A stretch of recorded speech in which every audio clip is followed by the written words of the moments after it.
I think it's time. I think it's time. Wait.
All right, everybody, welcome in. We are just getting started here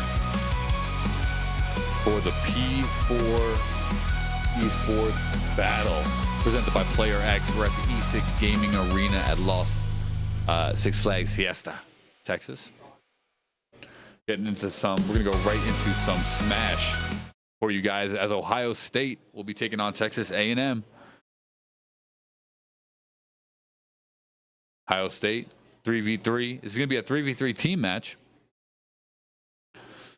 It'll be 3 stock per life.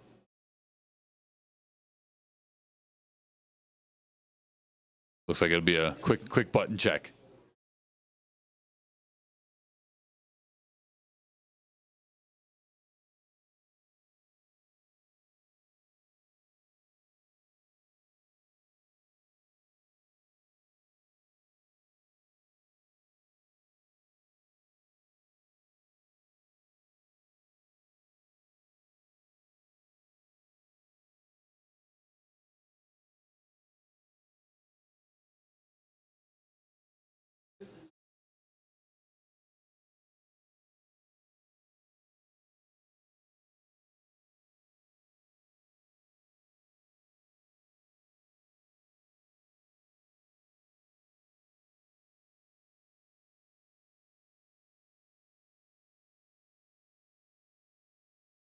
All right, so that was a quick little button check here.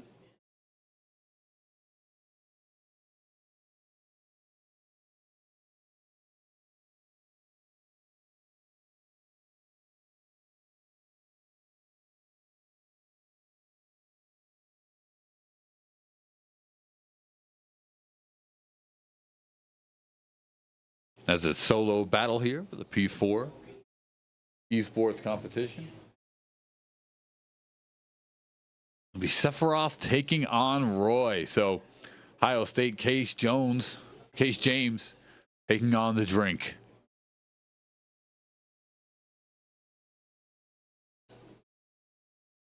All right, Texas A&M versus Ohio. It's a day, really a huge battle performance here in college esports, as it'll be the SEC, the best of the SEC, taking on the Big Ten. One of the most classic rivalries in traditional sports now carried over into the esports realm. 3v3 stock. This will be a team match, like I was saying. All 3 competitors will play. A match point will be awarded when one player has taken all 3 stocks of the other in this 1v1 battle. So it'll be 1v1 battle down the line.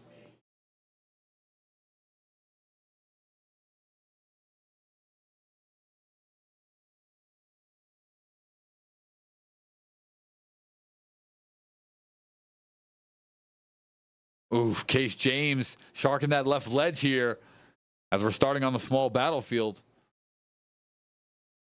And a quick reverse, but it's Case James with the first stock.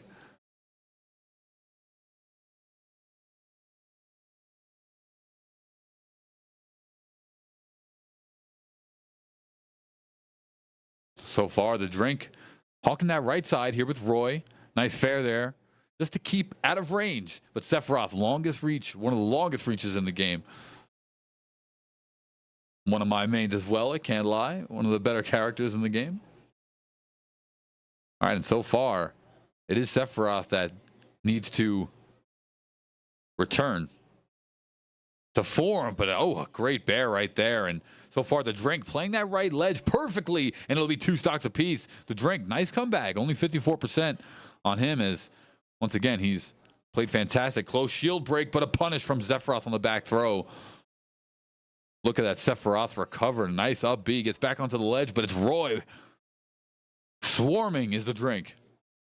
Sephiroth, Case James. Just playing the middle of the field. 39% for Case. 88 for Roy. And the drink. Ooh, gets forward smashed, but does recover. And this will give him actually one more chance to fight. 53% for the drink as he tried to come back. But Case James making his point in Case as the better player. Looking to go up 1 stock, though. Unfortunately, this team tournament is exactly that. Not just about one player, but about the team. Case James, amazing bear there. Winds up sending Roy through the roof. Gotta love what we're seeing here. Roy has the opportunity to recover, though. The drink sharks that left ledge, does recover, and is taken advantage of being 0%. Oh, that was a great play by the drink. And just like that, brings it back 0% apiece. And it's a dead on even battle, despite Case James being up most of this one. This final life will give that first point to either Texas A&M or Ohio State. And here, Sephiroth. Ooh, what a nice up B return by Roy. 29% here for Roy. Sephiroth goes to 60, and now the drink warming up. Sephiroth reeling 89% on the side. Nice punish there once again. And I like what we're seeing. Ooh, and a bear once again. The drink locked in. Sephiroth not giving up. Case James, though, comes in. Nice fair. Now playing that neutral game. The drink does get the better of him once more. Ooh! No way! Sephiroth winds up connecting. And even though Sephiroth being at 134%, does take the stock. Does take that first. See, it is a best of 3. So it's a best of 3 of the 1v1 to take 1 point, and we'll watch all 3 matches.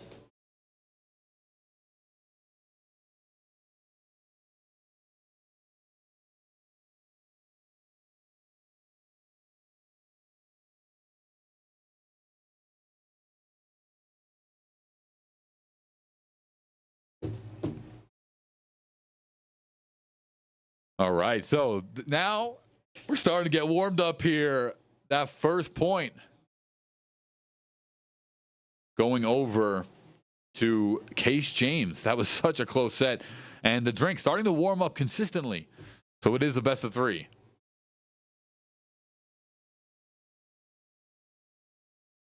Ooh, Case James trying to make his case. So it's best of 3 of the single 1v1. And then we'll watch all 3 members of the of each team play their sets, even though the winning team will take. Nice parry there by the drink. That does connect. Case James does lose the first stock, but easily comes back. And when you come back in Smash, you actually have a short window of invulnerability. Anytime in Smash that you see a character blinking, they're actually invulnerable from taking damage, like on the roll wake up there, the dodge through, coming back from a life, and so on.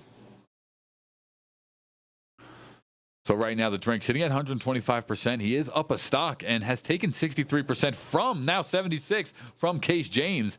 As time goes on, the drink once again gets another stock on one life. He's up 3-1, now playing consistently. And Case James comes back quickly, does get a stock of his own here in that first of three battle. Nice parry there. Case James did have an opportunity to take some damage, but due to the mistimed roll, did lose it. Case James dictated this one early, and the drink has taken advantage here in set number 2. Case James, Texas A&M, is up 1-0. Ooh. Sephiroth, that long range from Final Fantasy. Ooh. Nice punish once again, and Sephiroth can take your life early. That was so close. That was a beautiful punish there. Triple quick attack from the drink. Nice punish once again, reading the wake-up attempt. Ooh, but it's Case James down smash. That long range of Sephiroth does give an opportunity to actually somewhat catch up this life here. Ooh, and that will connect. Little fair action. Well, that was a fair, a forward tilt. This could be a punish, though. Does not connect. Ooh, Case James, 30%. Sephiroth. Ooh, and the parry. Oh, the bear comes through, and a parry once again. Case James brings it all the way back for the 2-0. And that first point now will be awarded to Texas A&M. So that's exactly how this works. It will be a team tournament. We'll see all 3 groups of teams play. And the drink had it, I felt, at some point, at a lot of times in that game. The drink was locked in. And let's take a quick second here as we welcome in. Woo! Paula here, welcome. As we are here for the P4. Player X presents the P4 Esports, the BEC Esports Conference here. Welcome to everybody. We are finally live. And let's get back into some game action. Just wanted to say hello. But we are going to have this team tournament for Smash. We have Rocket League as well. 2 of the biggest rivalries, especially in traditional sports, with the SEC and the Big Ten, now going at it in the esports arena. We are here at the E6 Gaming Arena at Six Flags Fiesta, Texas. Welcome, everyone, to the Player X presenting P4 Esports competition. This is going to be a great day of Super Smash Bros. And Rocket League, 2 of the most coveted, 2 of the best, in my opinion, esports in the game. So let's get right back over to it. And don't forget, we're also live here in the Metaverse. We're live here in the Metaverse as well. You can tune in. You can see the schedule. You can see the player stats. You can watch the stream directly live in the Metaverse. Make sure to get that link in the Twitch chat or any platform that you're watching there. As we're getting situated here for the next game of Smash, and let's bring it on over. Okay, so Texas A&M does go up that first point. Again, it's 3 stocks, 3 life battle, best of 3 for that 1v1. The winner of that 1v1 will award a point to their team, and we will watch all 3 team members play. Even if one team wins 2-0, we'll see all 3 teammates play, see how it would have went down. But we are here once again in San Antonio, Texas, at the E6 Gaming Arena.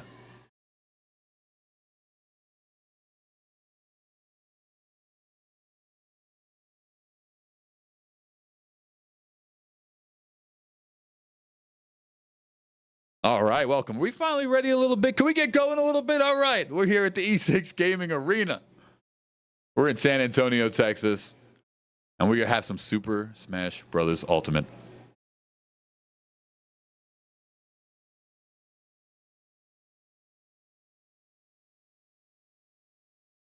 Texas A&M taking on Ohio State. SEC versus the Big Ten. One of the oldest coveted, not only traditional sports rivalry, but now bringing it on over to esports. And we are headed to Pokemon Stadium. Greninja versus Incineroar. How fitting. Love the theme here. Both quality characters. And it's going to be Greninja. Takes the first 58. Now, Greninja, one of the fastest characters in the game. Nice nair there. Up tilt. And just the pure aggression. That's why Greninja also, one of the lightest characters in the game as well. Incineroar. Nice little bruiser of his own. Gonna have an easier time taking those lives. Big read by Incineroar, who racks up the first 90% before taking before really suffering a bit of damage himself. He's now at 63. Gets a nice punish throw. Greninja barely hanging on the right side of the stage here. And a nice shark as it's Incineroar reading the situation. I'm liking what I'm seeing right here. Ooh, big fair, big block. Ohio State trying to scramble. Kaylee gets a nice knockaway, but recovers here on the left side of the stage. You know, it's been the Cup on Incineroar who's been dictating the match so far. But Greninja always possible of a comeback at 150%. You see the smoke. The rage will ensue for the extra damage. This is where Greninja can get some offense. But no, a big catch throw right there. Winds up connecting first point, going over to the Cup. Texas A&M taking a lead once again. Like what I'm seeing here, and now it's a little comeback. Greninja starting to lock in. Sends Incineroar flying off the right side of the screen. The Cup will try to recover. And still does at 143. But that quick Greninja winds up coming back and getting a tied up life as well. And now going on the aggressive. I sense a little warm up here coming from Ohio State. Like what I'm seeing. Okay. Good zoning from both characters. Greninja still taking advantage, but the Cup starting to find some rhythm back. Nice knockaway there. Ooh, the running attack. And just like that, one of the lightest in the game for a reason. Incineroar takes it 92% off the back end of that rage knockback. Ooh, down tilt right into the up smash. Well played here. And this again is a 3v3 stock. It's a team tournament. Texas A&M up 1-0 so far. Ohio State looking to rebuttal. Nice fair. Like what I'm seeing here. The Cup just, ooh, what a punish. Read the land. Greninja never out of it though. And really considering the circumstances, Greninja has came back quite a bit. Ohio State throws that Shoryuken, gets back. The invulnerability. Anytime you see these characters, you know, flashing white, flashing in and out there in a slight invulnerable stance like we see from the ledge grab there. When you spawn in off of life as well for the more casual audience. But a running attack in the Cup once again. Incineroar sneaky with that running attack. Bruiser knocks you out early and go along with one of the lightest in the game in Greninja. It's going to be a quick life here for Incineroar. And that was well fought. But that first one in this 1v1 set, this is also a best of 3. Stage counter pick can come out here. As we'll head over to the Hollow Bastion. So, as we'll get into this one, we're getting ready. And don't forget, we are also live here in the metaverse. Get the link to that in the game. You can see the schedule. You can see player stats. You can see it all sponsored by Player X. Woo! Tune in right now. And we'll go back to some Smash action. I want to see it. Here we go. I want to see Ohio State bring it back here. It's Kaylee. 9%. Has already put on 31 on the Cup. Which is what you want to do as Greninja. You need to take that advantage there. I love that. That up air just connecting over and over again. 470%. Incineroar, he'll sneak up on you, though. So the defense has to be on par as well. By defense, you know, you have to read your opponent. You're trying to figure out patterns while you're playing here. So not only are you trying to input the right moves, what a parry, though, from the Cup. Gives him a guaranteed punish attack. Ooh, and that Incineroar hitbox is quite large. Big body. Rope-a-dope. Oof, with the clothesline. That does connect. Greninja at 109%. At max rage. Incineroar, no slouch, though, in that department. 96-2. It's still anyone's first stock. I like the aggression from Kaylee here on Greninja. Ohio State looking clean, and that'll be a punish with the fair. Won't knock away just yet, and a well-timed ledge grab from Kaylee gives the first stock to Ohio State this time. And that's one of the first stock leads we'll see from Ohio State in this set so far. I am shocked. What a great DI by Ohio State. That backdrop at 134% connected clean. And the DI from Kaylee has just been proper. Wow, tacking on X. This is all bonus damage. Kaylee is up a life here. And now 2-2. So Incineroar will tie it up. 52% of damage on him. So a little bit behind, but really not much at all. And just like that, we'll see Ohio State K-Lee land and head right back to some of the action. Showcasing the aggression of Greninja, showcasing the speed here. Cup's no slouch, though, but that both punishments from those parry attempts have been going really well from K-Lee. And I'm just seeing a different Greninja here in this second 1v1. Incineroar now sitting at 170%. Jump away fair. Good space control, good stone map control here. And it's 2-1 on the life lead now. As K-Lee making this second set look different. Combos coming out, and the read. Okay, almost out. All right, so actually, I don't know now.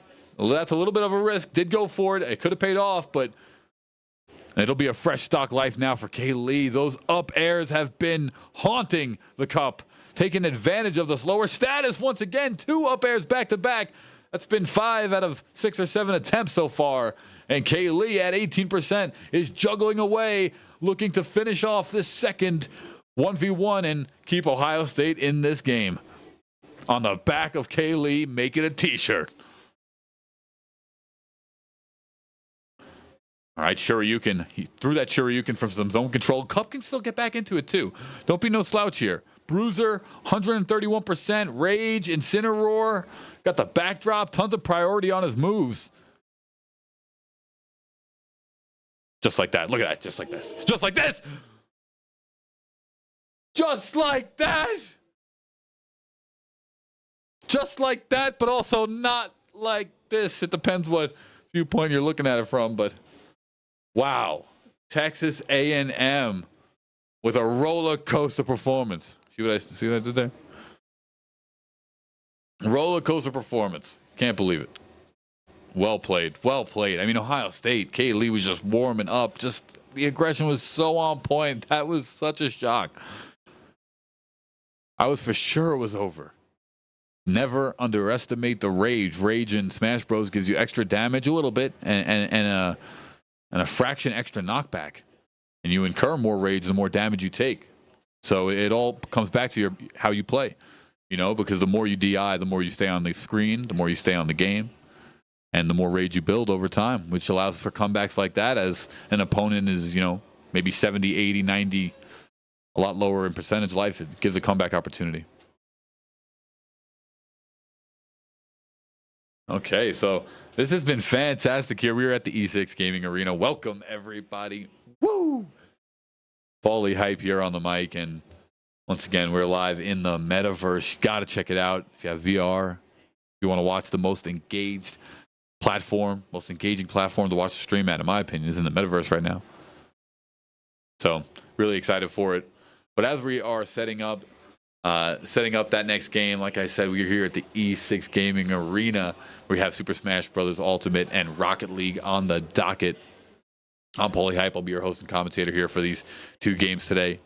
And it's just exciting stuff to have some of the best colleges, esport colleges from the SEC and the Big Ten right here in San Antonio, Texas. LAN's College Esport LAN is always a magical time of year. And for a lot of these colleges, at least maybe out here in the West or Midwest, I've noticed they more focus on LANs in the fall, more online leagues in the spring. And so it's just fantastic to be here. We were at Six Flags Fiesta in Texas. And this is all brought to you by Player X. Thank you all for bringing us out. Of course, the neighborhood and the E6 Gaming Arena right here at Six Flags. So more Super Smash Brothers action. I know the capture card is giving us issues. Just bear with us. Just bear with us. But we have Snake versus the Ice Climbers, and I believe Texas A&M has won that set, right? But we will always play the third match. So let's see what would have happened. Maybe if they started Ohio State Ice Climbers. Snake has all the moves here. If you're watching, maybe part of the casual audience, that's all the moves from traditional Metal Gear Solid. And Snake is one of the most, in my opinion, one of the most weasel players in this game. I like what I'm seeing here, though. Ice Climbers, actually, I'm going to be honest. Ice Climber, another weasel character.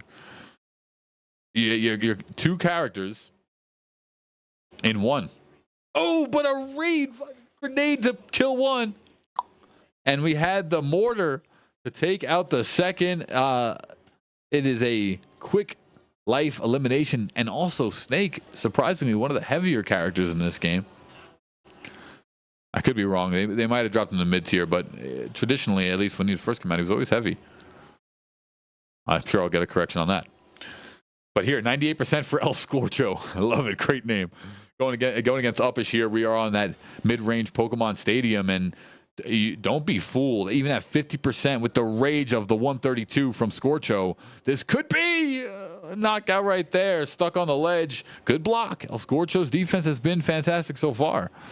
Texas A&M Uppish trying to find their in. So many tricks. Bombs, grenades, mortars, mines on the floor, and a decent melee-based kit. A controlled, look at that, controlled missile. 3 stocks to 1 so far, and El Scorcho is making this look clean for Ohio State. Ohio State, you got to write that down in the notepad. Maybe next time we start El Scorcho. Put some respect on his name. 3v3 stock here. All right, so a lot of work from Uppish still has to be done.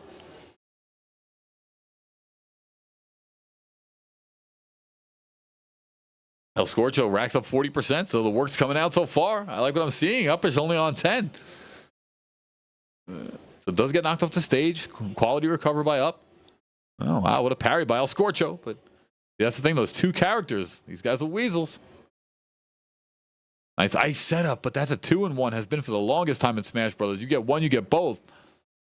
And it's El Scorcho sharking that ledge with that homing attack. Great use of the invulnerability to get through. This will give Uppish at least some sort of light at the end of the tunnel, as his second character of the Ice Climbers has been eliminated, which dramatically takes down from the offensive aggression of the Ice Climbers. And you can still do work, but you're going to have to work for it. You have to earn it. So Uppish so far is doing that. Whew, went for that down air to try to connect. Does grip the ledge at a time manner. Throws the ice, tries to get in. Nice block there by Uppish, who's at 108. And there we go. I mean, like I said, small light at the end of the tunnel. It's barely breathing. El Scorcho has 0% as one of the heavier characters. But it's not over. Ooh, but that's over. Nice up tilt there. All right. Wow.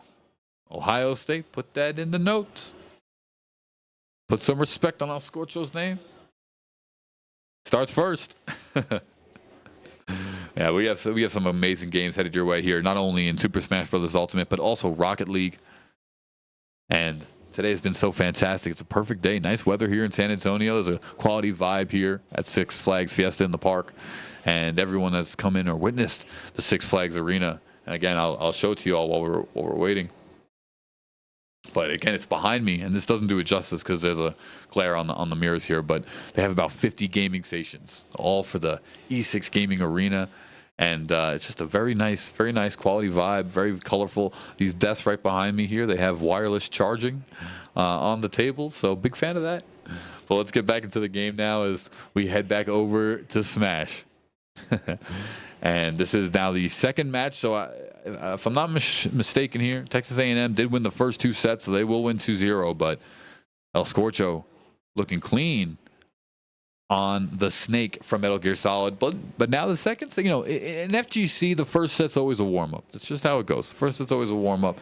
The second set's always where the execution is, and the third set's for the comeback. I'm curious to see, has Uppish adjusted, read the opponent? What does the adjustment have to be? Can they execute that adjustment? There's multiple facets of going into competitive fighting games. And here we have El Scorcho juggling 2 different characters at once. Does connect with one, but no knockout just yet. Okay. Yeah, correct me on chat there, folks, because I don't have the exact brackets in front of me. So it was Ohio State that took the first.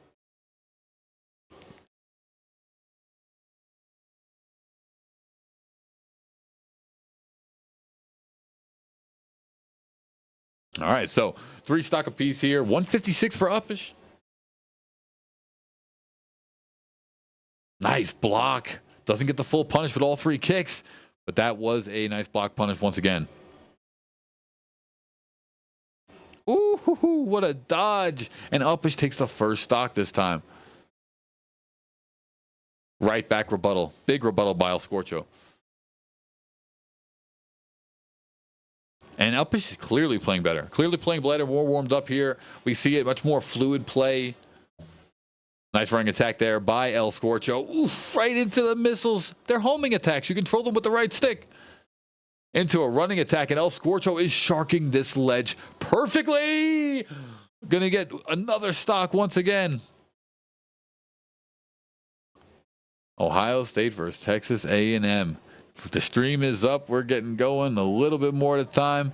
Bear with us with some light tech difficulties here.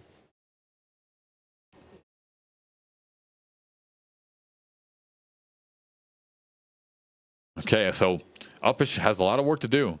El Scorcho at 71%, still in their second life, so at the stock advantage. First life, though. And Uppish is taking advantage here. Here we go. I like to see this. 108. El Scorcho does make it back to the stage.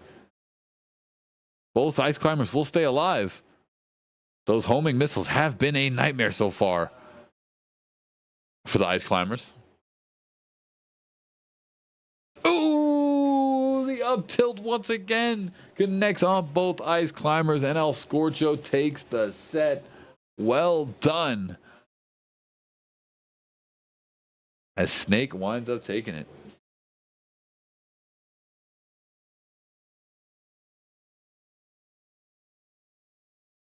So we have Silver Sniper in the chat. What's going on, Silver? Thanks for tuning in.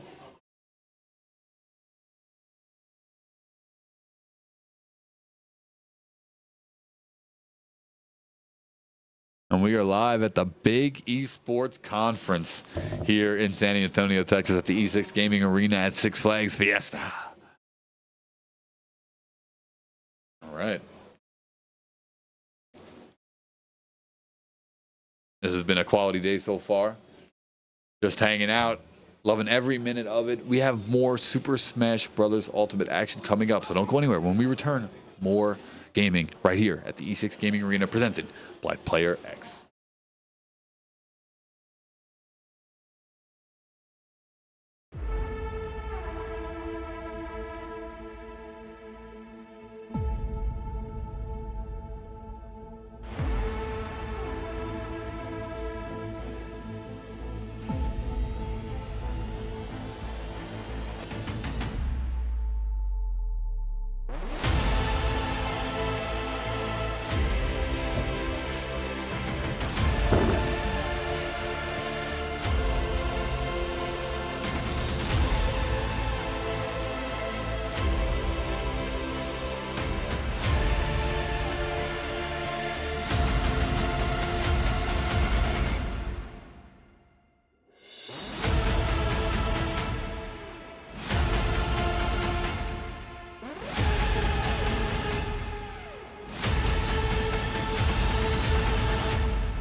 this thing will do.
Sports Showdown.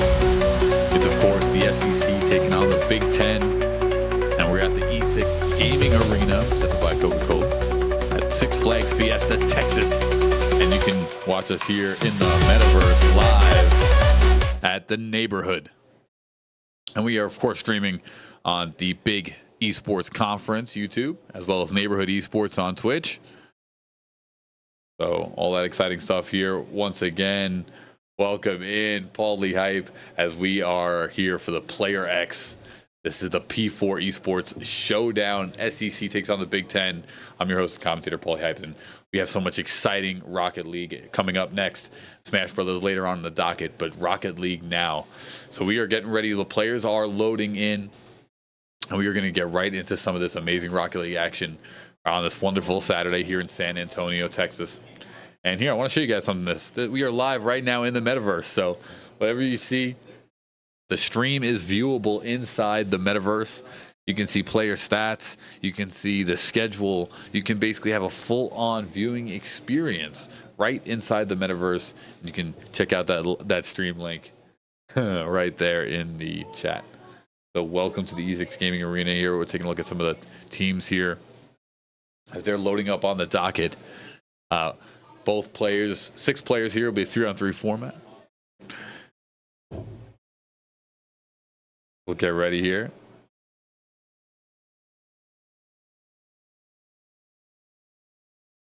Everyone, a wonderful day in San Antonio. Rocket League, and it's all brought to you by Player X. They made all of this possible. Welcome in, welcome in. We have some insane esports here on the docket. Rocket League and Super Smash Bros. Ultimate. Some college football later on. This is going to be nice. I'm excited for it. I can't wait. Once again, welcome in, welcome in. The players are loading in here as we head to Rocket League.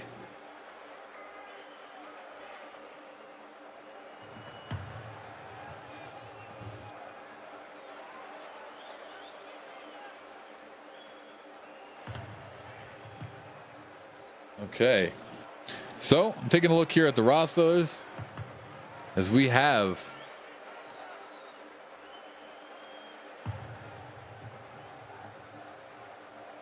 Oklahoma. Yeah, Oklahoma taking on, let's get the official.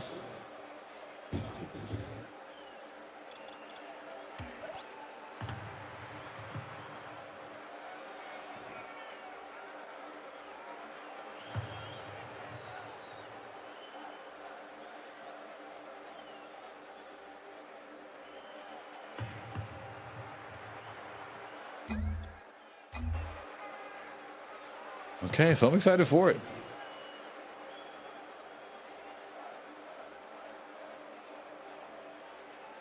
Trying to, 1 second.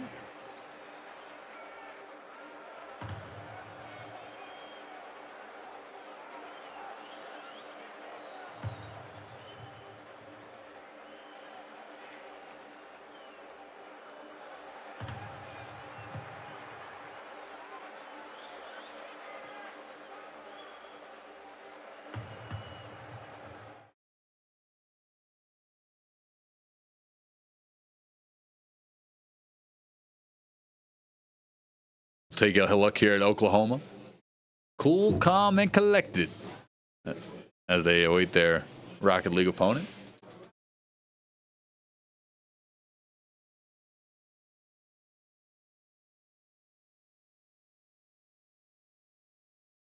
We're here at the E6 Gaming Arena in San Antonio at Six Flags Fiesta, Texas. Both these teams here represent the SEC and the Big Ten, one of the most coveted rivalries in traditional college sports, now brought over to the esports side of things.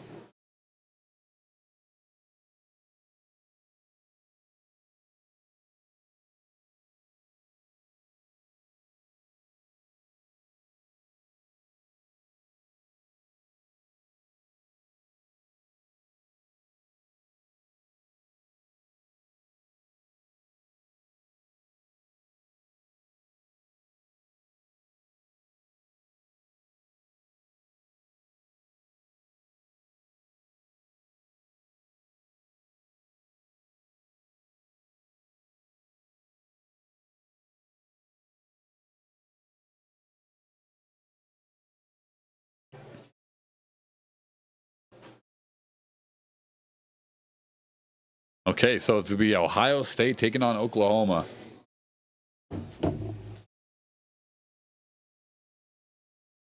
We look at Ohio. Let's go see. Let's go tune in with Ohio State. Let's see what they're up to over there.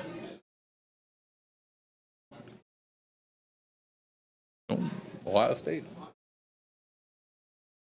Feeling good. Looking good. Here we go. All right, players should be loading in. And this match getting underway. Here we go. Game number 1. In one opinion, one of the best esports on the planet, Rocket League. Let's see it.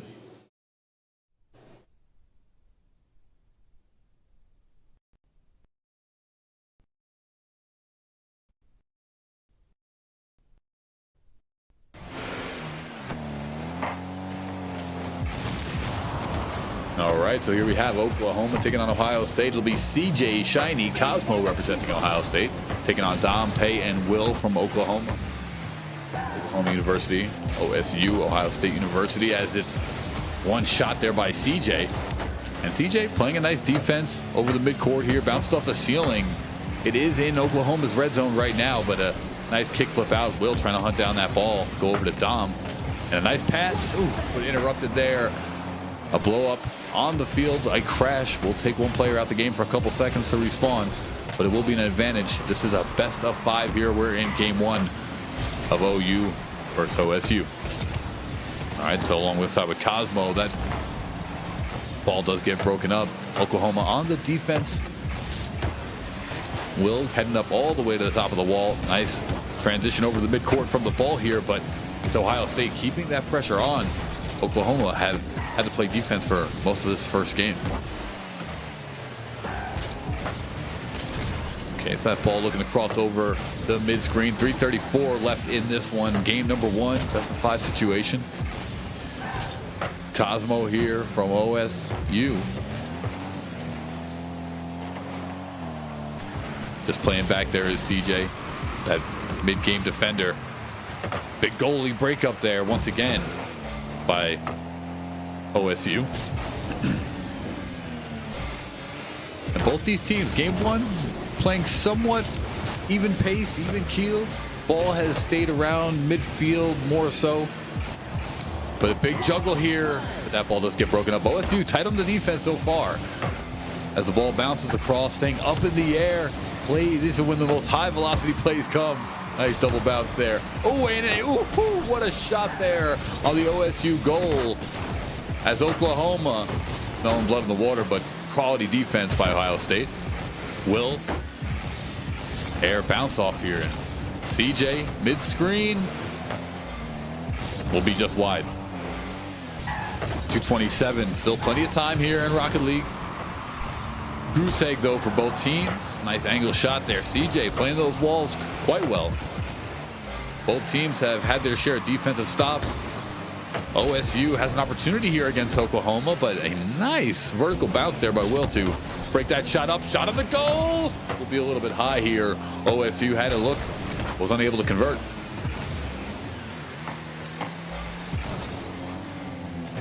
Ball flying over mid-screen here. Ooh! Richter's the side, and a nice score there by Shiny. OSU off the bounce of the wall in the air, flicks it right, and just like that, 1:51 left on the clock, will get the first point in this series. Nice and calm Ohio State. Shiny with an opportunity, flies in vertical, but this first set is far from over. Oklahoma almost immediately rebutted, but just like that, off the top crossbar, they will convert into, no way, Oklahoma gets a car explosion by Dom into a shot. Let's watch this again with the shot. Oh, and the car explosion, a 2-for-1 right into the goal. Little lob pass, and just like that, it's a 1-1 tie in just 10 seconds of game time. Amazing stuff here. Ohio State taking on Oklahoma here as the SEC takes on the Big Ten. Not in traditional sports this time around, but in their esports here, growing at almost every college in the country. We are at San Antonio, Texas, at the E6 Gaming Arena at Six Flags Fiesta. Okay, so we are in the round robin stage. Both teams heating up now. Both 1 goal apiece. 1:18 left on the clock. Clock dwindling down. CJ juggles the ball, rides the momentum up, but a good breakup by Oklahoma as this 3-on-3 affair here. Shiny, the goal from the first of the team, and it will be a car blow up there. Dom does wind up getting taken out, and he'll have to wait a couple seconds to come back in. 1 minute remaining. Oklahoma flying through the air, but a quality breakup there by OSU. In the OSU red zone, they'll finally kick it out. Looks like CJ. Pace stops it, tries to dribble it here. OSU does transition it over into the Oklahoma red zone. Nice little car flick there. Will, what a long range potential shot on goal that was. That was incredible. Imagine if that went in. 30 seconds remain here. Oh, what a breakup. Ohio State, they're blinking in the red right now. They will dribble the ball back across into the Oklahoma zone. Oklahoma has blown up now. This gives a small couple second advantage to OSU, flying over the center. Into the air goes the ball. Oklahoma looking to stop. 10 seconds left. Remember, the ball will go into overtime if it does not touch the ground. 6 seconds in the air. Just a little bit wide left. Oklahoma juggling the ball. Midfield. Still hasn't touched ground. One more chance. In the overtime now. It's a miss. OSU doesn't hit it. And this ball looks to come down flat, and it will. So we'll go into overtime, as that was still regular. Okay, so the bonus seconds. Oh no, not like this. What a defensive stop though. Well done. Pay does wind up getting taken off screen, so a car wreck. CJ now down as well. So, you know, it's a 3-second timer or so, but it's still an advantage when one of your teammates does get wrecked. 17 seconds here of overtime play. It's a wreck though. Ohio State gets a big opportunity off that car wreckage. Bounces it off the sidewall, sets it up. But Oklahoma with a nice defensive play, bouncing right back to the OSU red zone. 32 seconds here of overtime play. Oklahoma, they're getting a little wild here in the air. But Ohio State matching that energy and pace. Oklahoma, that was a nice intercept though. What a shot. What a shot. Oh, a little bit wide right. Can't convert off the sidewall bounce. It's been almost an entire minute of overtime play. There's a car wreckage. It's a dribble by Oklahoma. Ohio State, nice break up there. And gets a car wreck here. 2 members down now. But that doesn't matter. It's Dom with the dribble in. Okay, 2-1. That was a huge play. And a point that does come through. Gives Oklahoma the lead. Not over just yet. And there's the replay. We saw it. Almost a defensive stop. Ohio State in the right position. But it was Dom off the dribble. Overtime goal. 2-1 in that. So that was game 1. That was just game 1 of a best of 5. I mean, some of the most impressive action. Let's take a look here at the stats. And immediately, you know, what we notice, obviously the 2 goals to 1, but we're seeing the ball touches by Oklahoma. You know, 53, 49, 34, just off math off the top of my head. You know, 102. We're looking at 136 touches, and don't get me wrong, Ohio State's not far off at all. We got 83, 111, 114, but still 30 so or more touches by Oklahoma on the ball. The car touches are about the same. They're about the same. Actually, they're dead even. Okay, so that's interesting stuff there. A lot more and you know, it's weird too because the demolitions, Cosmo has been on fire. 5 demolitions here. And the shots on goal are about the same as well. So these teams, even keeled pace. Ball touches are the only real one that I can see. As we'll jump on now onto Champions Field, 3-3. And we are headed back to the game.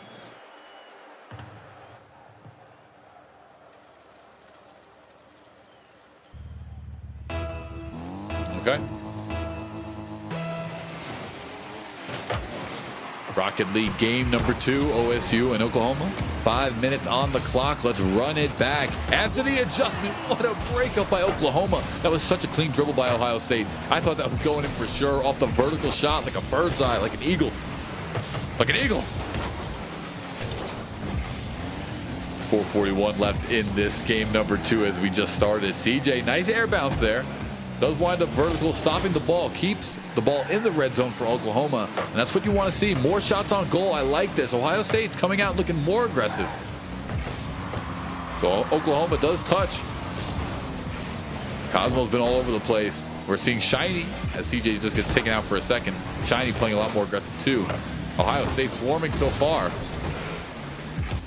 And just like that, they're trying to dribble this ball back in. Nice air flip. Self-pass, no, but Oklahoma has been, in their own regard, also on the defensive prowess quite well. Will dribbles that ball up the air for Oklahoma. Oh, looks like a shot attempt here. Ohio State hawking for that shot. Keeps that ball in the red zone. No matter what they want to do, they want to keep it in that, you know, the half of your opponent, of course, just like traditional sports. Oh, over the top, but a nice juggle stop there by Oklahoma. It's played fantastic so far. Just missed by an inch. And CJ over the top midfield. Let's take a look here at the replay. Pay tries to stop it. It shoots up the wall, off the ceiling, and CJ in the perfect spot. Pay off the defensive stop by just a fraction of a second. But it gives Ohio State the first goal once again. And CJ makes it look easy. So 3:36 here, 1-0. Ohio State did get that first set as well. Oklahoma got that first set, so I actually don't have that. Oh, there it is. There it is. Got it. Oklahoma on that first set. So 1-0 here for game number 2. Ohio State taking on Oklahoma. SEC versus the Big Ten. What a self. No way. That was a good self dribble. Will, though, impressive breakup, comes flying out of the East. Self dribble off the flick of the nose, but the defense is on point here for OSU. CJ flying it himself. No way. Okay, just misses wide. Cosmo tries to bring it back, and Ohio State doing a fantastic job. They're playing way more aggressive this time. You can see it. Ooh, Cosmo had that shot lined up. DJ bouncing it back off midcourt, similar to that first goal, but this time broken up by Pay as a tip. Almost right to Dom. That would have been a Superman dunk. Ball slightly missed though. Cosmo by himself in the red zone, and he'll shoot it and get it. Ohio State 2-0. Will just misses the air defense here. Cosmo right off the far, sets himself up, comes out east and back and into the, what's that, was it the Michelin Man? Like what I'm seeing. All right, 2:31 here, 2-0 at the P4 Esports Showdown. We're in the round robin part of Rocket League, and just like that, Cosmo brings it back, back to back. 100 right there, air dribble right to himself, grazes it in like a finger roll layup. And that was that Pillsbury Doughboy? Can't tell. But it was quality goal nonetheless. Ohio State goes up 3-0 in the goals. A different Ohio State here for game number 2. As it's Rocket League 3v3 here at Six Flags Fiesta for the Player X P4 Esports Showdown with the big esports conference.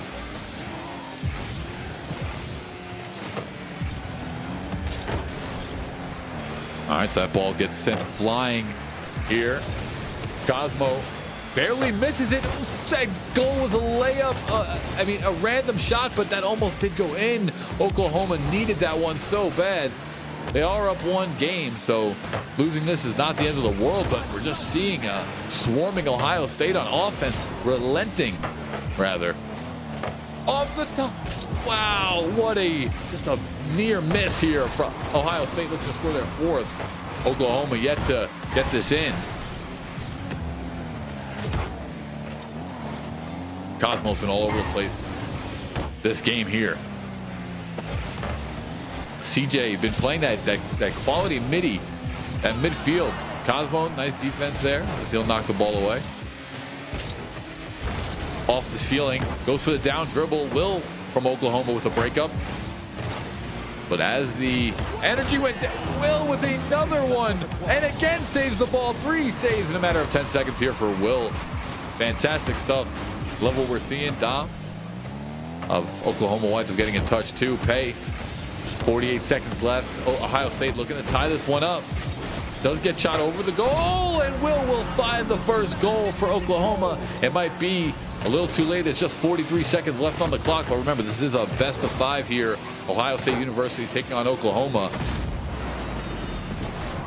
in Rocket League. We'll have more Super Smash Bros. Ultimate for you later. Okay, so here we go. 40 seconds remaining here in game number 2. Oklahoma has a lot of work to do. Oh, and they score a second. Pay bounces it off. It's almost like he's LeBron. Threw himself. Look at this. Threw it to himself off the backboard. Bing, Ming, and Cosmo actually tried to stop it, but just there a quarter of a second too late. And Oklahoma has now scored 2 goals in a matter of 10 seconds. Oklahoma now in this one. They win the faceoff once again. 30 seconds remain. Dom shoots it over the top into Will. Red just hawking. Oklahoma just hawking. Okay, Ohio State going to bounce it out of there. Oklahoma saying, not today, not on my watch. And off the defensive stop in transition is Oklahoma. Nice shot on goal once again. Goes a little bit wide right as it scrapes along the floor. Ohio State now bouncing it out of there. Smart play by Ohio State. Makes the defensive stop. Ball can't touch the ground, and it will. Ohio State tying things up. One game apiece. Cosmo, Executioner, and Shiny, Cosmo, and CJ right there. Fantastic stuff. And I love what I'm seeing here. As normally, you know, a quick little minute to go over the game, but these teams want to get into it. So we're loading right in. We're getting into another game. Sometimes you need to ride the momentum. You need to ride the momentum here. Can't always go slow and take the whole minute. Both these teams up, feeling the energy, feeling the pace. Right now, we got some cheers for Oklahoma University. We got some Oklahoma Christian. We got some cheers for OSU.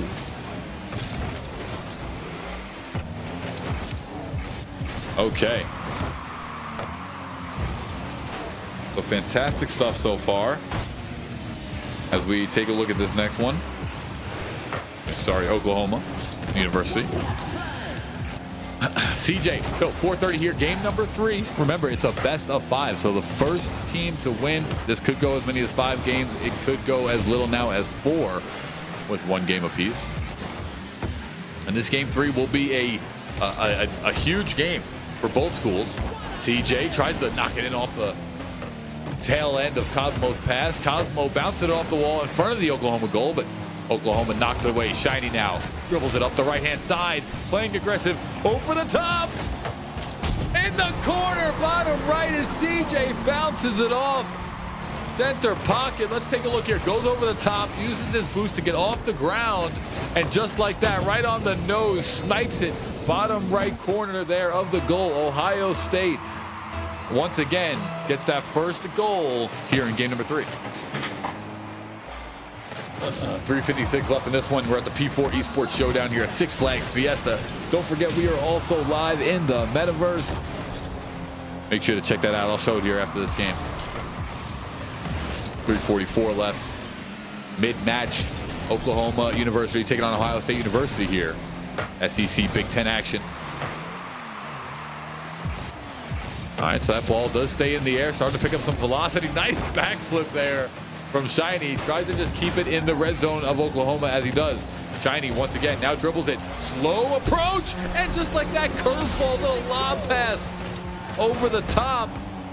And that's going to be another skull. Look, Shiny picks it up here, left side of your screen. He uses his butt to boost it over the top of the defender. Pays just a little bit late, and jaws in the water, picks up a second goal here for Ohio State University. And Ohio State now back-to-back. They've started 2 matches very aggressive, very early, and it's paid dividends. Now Oklahoma, once again, having to work from behind. They almost did it last set, started a little bit too late. But this set, let's see if they can start it differently. CJ, what a save that was, because Oklahoma, they are great at shooting. I've noticed it. They're very patient when they take their shot. They make a good shot on goal every time. Make a good shot on goal every time. Cosmo over the top, though, for Ohio State. Doesn't connect. And Oklahoma starting to put the ball up in the air. Good things happen, I feel like, when the ball goes in the air for Will in Oklahoma. Ball almost shot over the Ohio State goal, but OSU does a good job at bouncing it out. What a play there by Will. Look at that. Oklahoma takes advantage. That ball does get sent flying, though. Now at mid-screen, Pay gets taken out there. Car demo off the ground. Good read.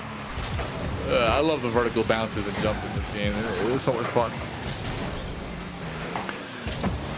All right, so no goal yet for Oklahoma. 2:13, clock is ticking away. The winner of this game, does have a significant advantage now, going up 2-1 in the series.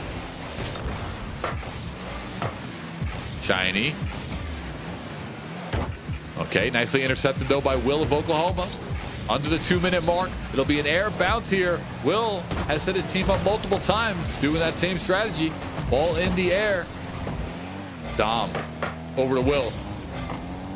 Shiny, though, interrupts, but Shiny gets taken out. This gives a slight man advantage over to Oklahoma. A nice air dribble. That man advantage does get broken up by Cosmo, who has made so many defensive stops for OSU.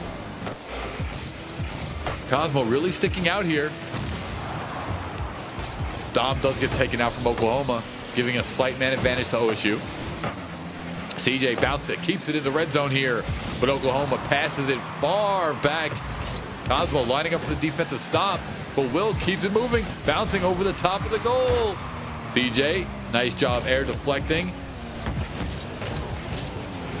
Actually, really, that rotation gives OSU a great shot, but bounces off the top.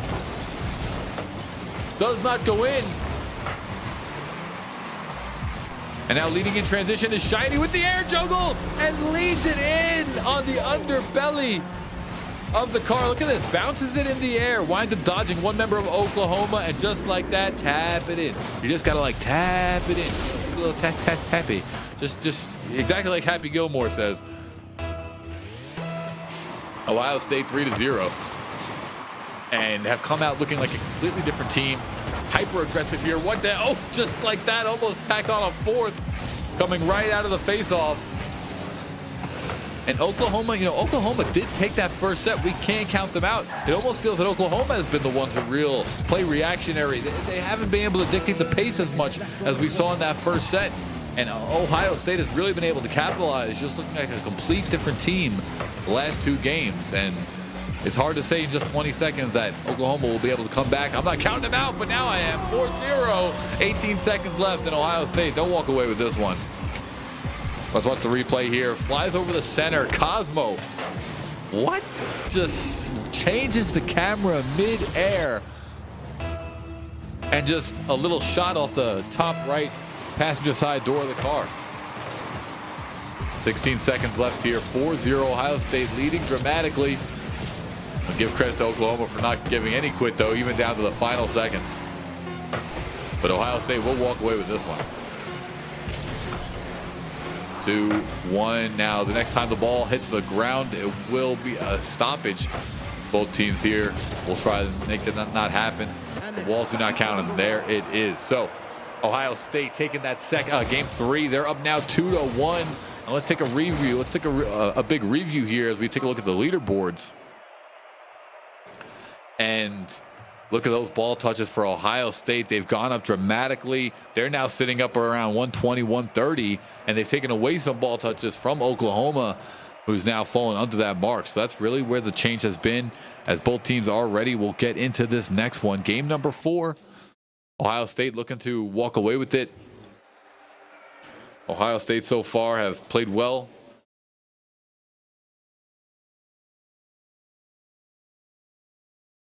Oklahoma University looking to rebuttal here. These teams are loading into this game number 4, potentially last game. Ohio State could walk away with it if they win this one.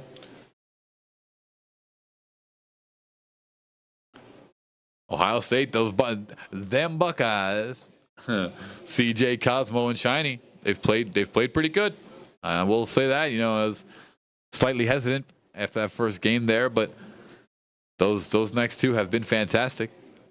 And here, actually, I want to show you guys this before while we have a second. We are live in the metaverse, so make sure to head over to any of the streams, Neighborhood Esports, twitch.tv/neighborhood_esports, and make sure to get the link to the metaverse. You can check it out in VR. They have stats. They have the schedule. You can watch the stream. It's the most interactive way, in my opinion, to watch the stream.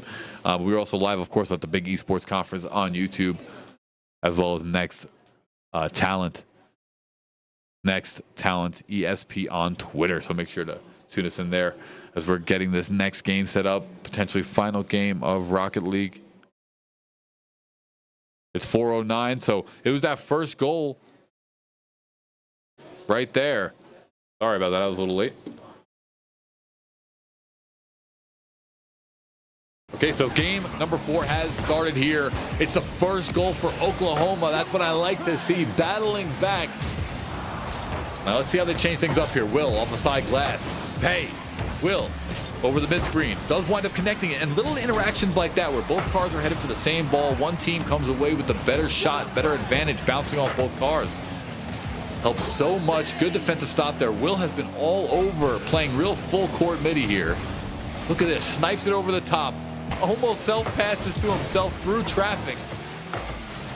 Over the top there once again, but a great defensive stop here by Ohio State. And that's where the rotations come in, because when you have one team going for that 2-man try so heavy to score.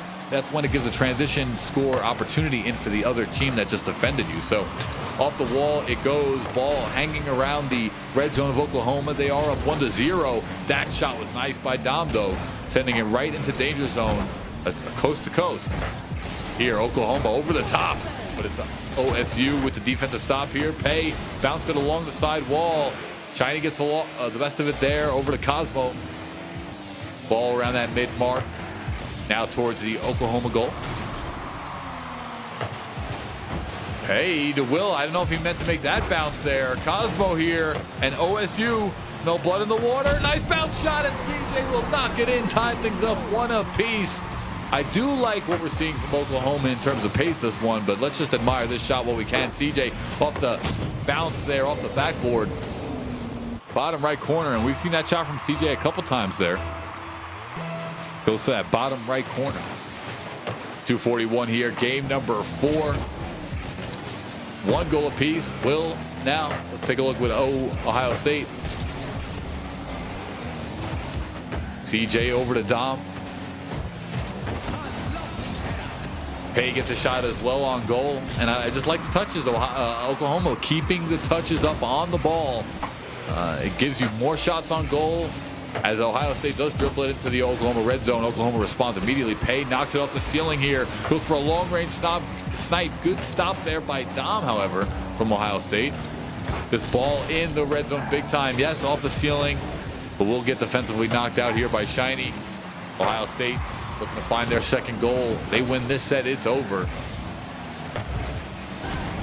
The sets won are represented by those small bars underneath the names of the teams. Just for anyone that doesn't know, but it's a long-range putt shot by Dom of Oklahoma. Let's take a look here. Bounces off the top of the ceiling, boosts barely off the ground, and it's a short little bounce hop putter for 2-1 from Oklahoma, and that's it. I guarantee you, we'll see it. You know, when we pull up after the game stats, the touches, the on-ball touches have been the story here, have been the X factor between both these teams, OSU and Oklahoma U. Okay, Shiny off the backboard here of Oklahoma. Nice defensive stop though. Will wind up picking up the ball for OU. Pay bounces it off the wall into a mid. Will, but ooh, just like that. Good defensive stop. Dom came out of nowhere right from the bottom left part of the screen there. Saves the ball. Ohio State had a really nice shot. Oh, back tap. Nope, just off goal, wide right. I love Oklahoma here. Oklahoma playing quality. 1 minute remains. Oklahoma with the lead so far. Do they go into a defensive stance? Do they keep the aggression up? Here goes the aggression up by Dom. CJ breaks up that for OSU. 44 seconds. Game number 4. Ohio State looking to close it out. 30 seconds. They can taste the victory. It was a lob pass. Good breakup, though. Good defensive stop by Oklahoma. Shiny chases that one down. 30 seconds. Oklahoma. It's a car wreckage, though. Shiny gets taken out. He'll be hit the dead screen for about 5 seconds or so. Does give a detrimental 5 seconds. Cosmo now gone as well. All right, Dom hits the trail. So both teams having cars get wrecked. Each one will change the dynamic on the screen quite a bit, even if it is for just 5 seconds. As that's all we have left here in game number 4. This could be going to game number 5. Overtime will ensue now. Ball cannot touch the ground, and it will just like that. Okay, Oklahoma University, well done. Pay Dom with 3 Warden saves, and he had a Garden Angel medal that one. So playing defense there was Dom. That was fantastic stuff. We take a look now once again over to the stats. These sweet Player X stats. And look at Oklahoma this time. Dom, 52 touches on the ball. We had him up there. We got 60. We got 72, 52. That's 134 right off the top from Oklahoma. They've tied things up 2 apiece here before as we go into game 5. The touches have gone down slightly. Let me remember to ready up this time. Oh, guys, don't yell at me. Okay, we're loading into Champions Field here.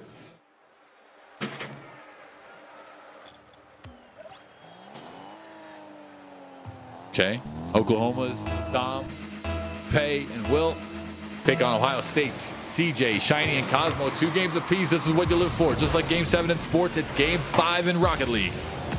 Grand Finals, of course, later on in the tournament will be a best of 7 matches, but we are still in the round robin stage of the tournament. Off the front there, it looked like a quick goal by Oklahoma. Dom does happen to score. Let's take a replay here. What happened? Dom bounces it a second time, and what a mathematic score right there. I can't believe that score by Dom. Fantastic. What an angle. Good read. You just love to see it. And CJ right back with the rebuttal shot right off the face-off backboard. TJ in the air. Ming. And just like that, that's a little bit of a layup play in Rocket League. No defender can get to the ball, and it's a 1-1 tie. I'm loving the energy and the pace from both these teams here. I love the energy and the pace from both these teams here in Rocket League so far. 4:34 left on the clock. Game number 5. Both these teams have had their moments to shine, moments of energy, but right now the dials are in overdrive mode. Both teams playing fantastic. Ohio State dribbling the ball here, sitting around midfield. It is now in the Ohio State red zone. Oklahoma trying to get their second goal. It will be a potential defensive stop. Shiny does miss it here in the air, but the ball goes wide. Will now dribbling over the top center of the screen. Ball knocked away once again. Ohio State in the red zone. Okay, Cosmo, nice little juggle. Up the left side of the screen here of Oklahoma's. Danger zone, danger impact. Shiny off the wall, puts it right over the front of the goal. Cosmo comes in, but a patient breakup by Will. As Oklahoma now in transition sends the ball flying over, but CJ, quality stop for OSU. Cosmo, big time play, boosts off the wall, just barely misses the side touch. This gives Pay an offensive shot here. CJ there for the defense, does get it. Ball goes over the top, but Dom, once again, the defensive stop waiting there. Oh, and Will gets us back right into the slow juggle. Went for the lob pass shot. Cosmo tried to do the same. Ball does go slightly slow and slightly wide right. But Ohio State does have the ball in the danger zone of Oklahoma.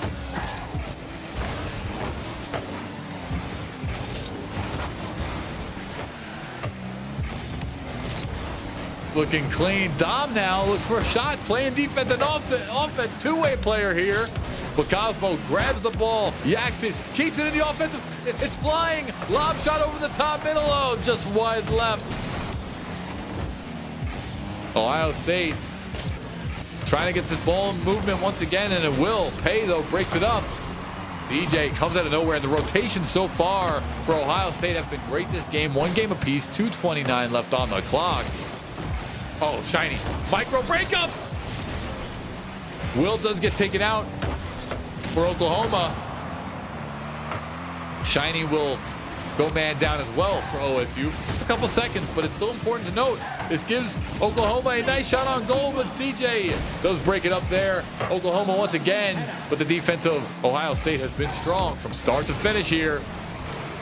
Took a lot of damage. Will gets wrecked from Oklahoma, so only 2 players do exist, but they try to juggle the ball. Nice little lob shot up the air. It's Will. Comes flying out of nowhere. Well done. Oklahoma University takes the second goal. Look at this. A nice little lob pass. And just like that, that looks like Dwayne Wade to LeBron in that iconic photo when he does the alley-oop. Looks the same. They're just cars. Oklahoma now takes that 2-1. So 1:53 left in the clock. Not over by no means. Ohio State's played fantastic. This hasn't been a tail. This is game number 5. Look at that. CJ almost put it in right there in the Oklahoma red zone. But Ohio State does have to play with a sense of urgency. Oh, no! What a block by Cosmo. Cosmo just saved the day. Oklahoma almost pulled off a 3rd goal layup. Cosmo, let's get to the ball a little late as it goes in the air. Oh, Pay shoots it over the top middle. CJ breaks up that ball, but it's still in the OSU red zone. Cosmo off the backboard. Nice defensive stop by CJ. And CJ's just, plays lurking behind the main goal. Cosmo always dribbles the ball up, and CJ plays in that third line really. Nice wreck, though, for OSU. 57 seconds off the backboard. No, does not connect. Ball sent over to midfield, where Shiny will get their hands on it. Nice defensive stop. CJ once again playing goalie for a moment. And CJ is defending off the air. And a second goal for Ohio State. 2-2, 35 seconds. And even in the game 5, it's truly going down to the wire. Look at this big pass off the air as Shiny reads it, comes right over the crossbar, and puts it nice and down into the goal. This has been a fantastic game so far. As 37 seconds left, could have picked it. What a defensive stop there. Shiny comes out of nowhere and winds up finding it. OSU has had some amazing saves right here. Oklahoma is not messing around. 30 seconds, and they want to be the ones to win this one. We don't want to rely on the overtime. Rocket League 3-3 is the game. Super Smash Bros. Ultimate will be up next here. We're at the E6 Gaming Arena here. No goal! No goal! How could that happen? Bounced in and out of the pocket. It was halfway down. Ohio State, 1 second. CJ gets broken up once again and into the overtime. What a save. Oklahoma barely makes it out alive of this one.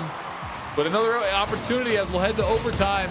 Ohio State over the top in the red zone, as where it's been for a bit now for Oklahoma. They need to get it out.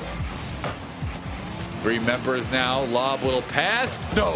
No. Oh, Pay! Off the lob. This pass came deep here.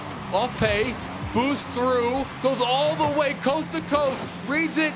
No, he got a hand on it even before the wall. That was amazing. Coast to coast. And gives it to Oklahoma University. What a set that was. Ohio State played amazing, but it was Oklahoma who takes the last 2 games to win it 3-2. Oh, that was fantastic. All 6 of these players played really, really well, and impressive stuff to say the least as we take a look at the post-game scoreboard for game 5. And both these teams were so even. This was neck and neck down to the very last game here. Very last second, last 10 seconds, 20 seconds of game number 5. The lead changed times 4 or 5 times between both teams in this last match. And it was just amazing what we saw here. And of course, we also have, don't forget, we have the players tuned in into the metaverse. You get your VR sets, get your quests. You can access this on your phone. In my opinion, the most interactive way to watch a stream is in the neighborhood. Okay? So I like what I'm seeing here. Amazing stuff. We are here once again at the E6 Game Arena.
Okay, so getting back to the ledge.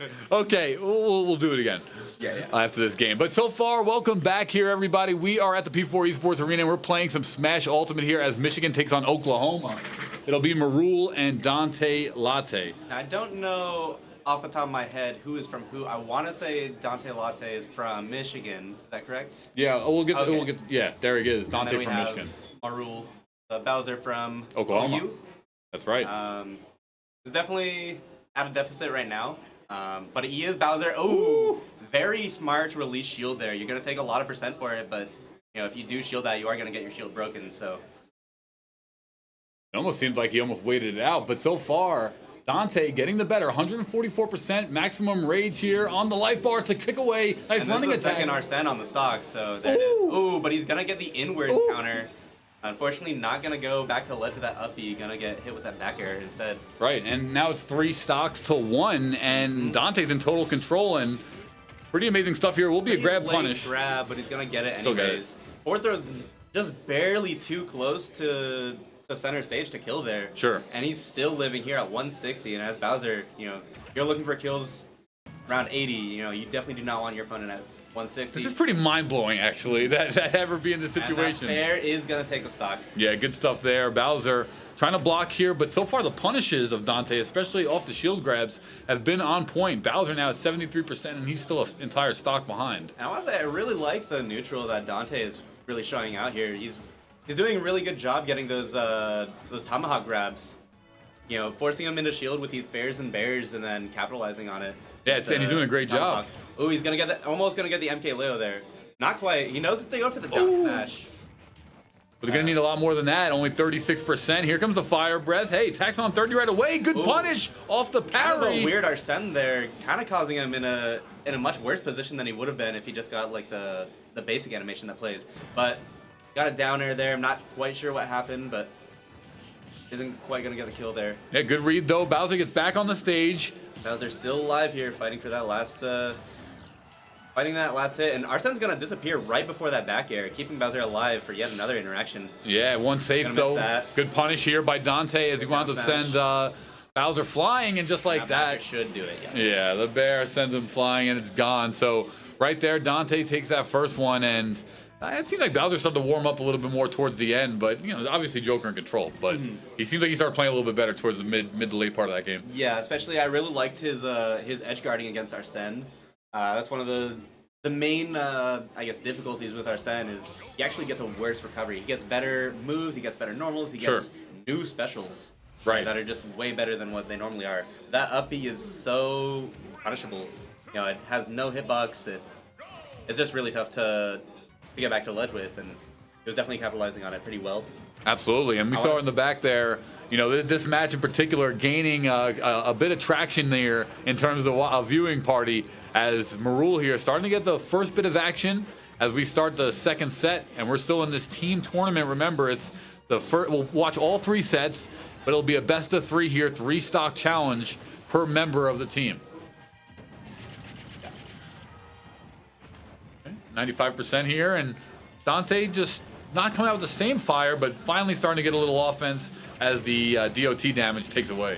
Yeah, absolutely. Definitely a much better start from Marul here. I'm noticing he's a lot more aggressive and going straight after Arsene, or after Joker more. Right. Now Arsene's out, and he's actually almost gone already. So definitely a good position that Marul kept that stock throughout that whole thing. The damage has been consistent, and even though, this could be it. No, good DI. Not quite.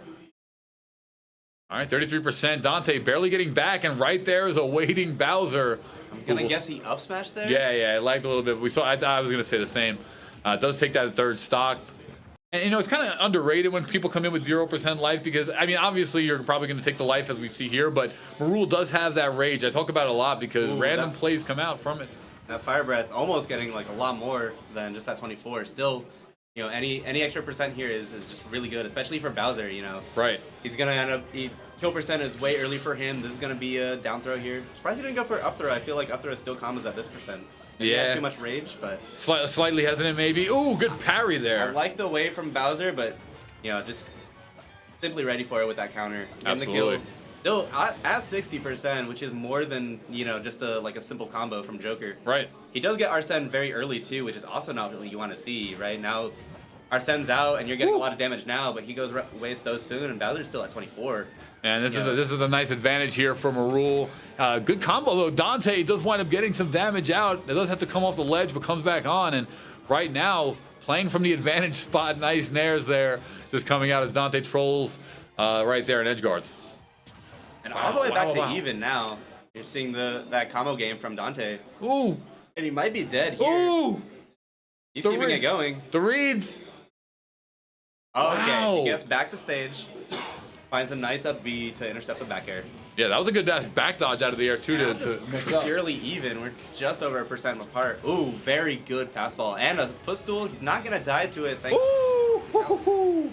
Gonna catch that ledge jump with a fair. Nice fair right there. Marul winds up going up a little bit. This is what you like to see, but it's gonna be a quick comeback. No, Marul's gonna get back. Dante, does he have what it takes to wind up hitting this? Nice combo though, and this should finish. Gonna get the down smash. Not quite gonna kill. Wow. Way too close to center stage. But he's does get not it. gonna recover. I wonder if he could have. Maybe just use your double jump better. I don't know. The projectile came out so fast. It's possible, but it's going to come down to the final stock. Both players, actually, Dante has come back quite a bit. Now the combo game has led to an early 31% as Dante, oh man, the fire breath has been great from Marul as well. Man, this is Marul fighting for his I guess set stock, I guess. The point, format? The actual point, right. Yeah, the physical point. Oh, nice grab. Trying to force the game 3. Got Arsene in a pretty good position. You can really capitalize on it well if you get that early kill. But it's also going away very soon, so... And there he goes. Oh. Gonna catch the up air, or the up B. Now it's gonna be a re-grab. Not doing much with it, but he ran out of tethers, but is able to wall jump back to ledge anyways. Yeah, well now we're gonna see if Marul... Always gotta respect that down air. You never know. It's such a punishable move. You always think, oh, Bowser doesn't want to do this. He's gonna get punished for it. He's gonna die for doing it, and then he just throws it out, and you weren't actually ready to punish it.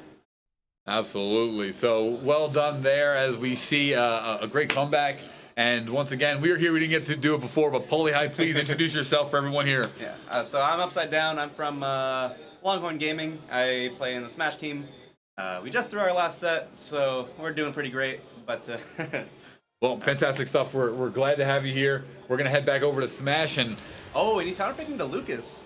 That's kind of awkward, right? You lose the first game with Bowser, you stick to it, and then game 3 you decide after winning with Bowser. Well, you can win change in Smash. Yeah. Okay. Yeah, you can win change, but you do have to announce it before your opponent announces. So. Really, every other FGC is must stay. You're not allowed to. You're not allowed to change. Very interesting stuff though. So, like you said, I mean, I felt like he was playing pretty well in warm. Do you feel like he thinks the matchup was just not working and he didn't want to leave it to risk? And I'm gonna guess that's what it is. I think Lucas definitely does a lot better into Joker. Lucas is whole one of those play style weird characters. Mm-hmm. Oh, for sure. Yeah, it's one of those things. Is like, is your Lucas warm enough to play after those 2 Bowser games? Right. You know. But that's exactly what I'm saying, right? Comes in, but we'll see here. So 96% from Marul, Dante on 42, and Dante just looks warmed up. I really like what I'm seeing, and so far, I'd say the counter pick has not been worth it. But we'll give Marul a stock or so to see what he can pull together. See what the stock does. Lucas does have a lot that he can do. He's kind of known as in the Smash community, we kind of call him Potential Man. Right. So very high skill ceiling potential, but hard to execute. Yeah, he has so much like interesting movement and interesting combos, but no one yet in Smash has quite been able to put it all together yet, and so he hasn't really gotten the results that people say he should be getting.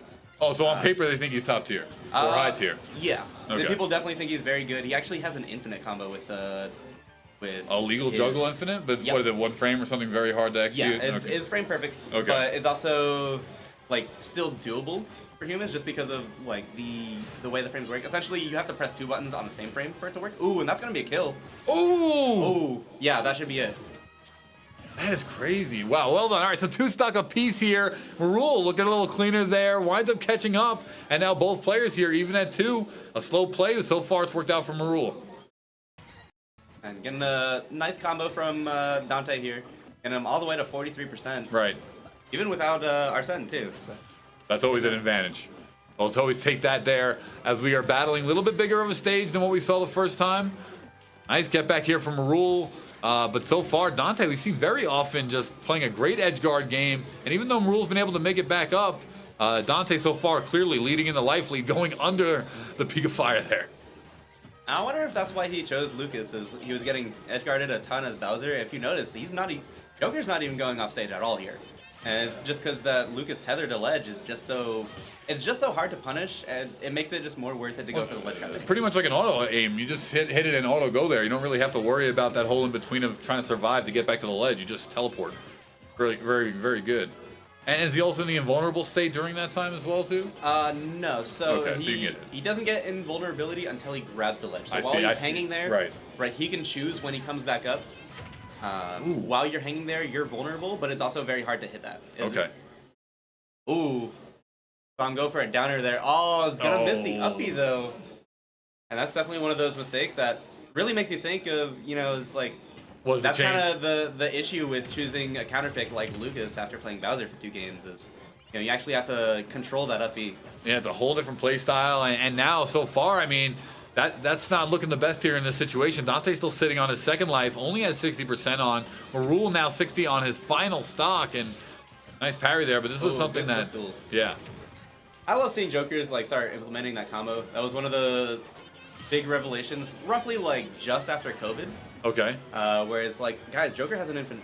Joker also has an infinite. Both these characters have infinites. Kind of funny. But Joker's is probably, I would say, much more lab just because Joker is a much more common character. Than Lucas. Sure.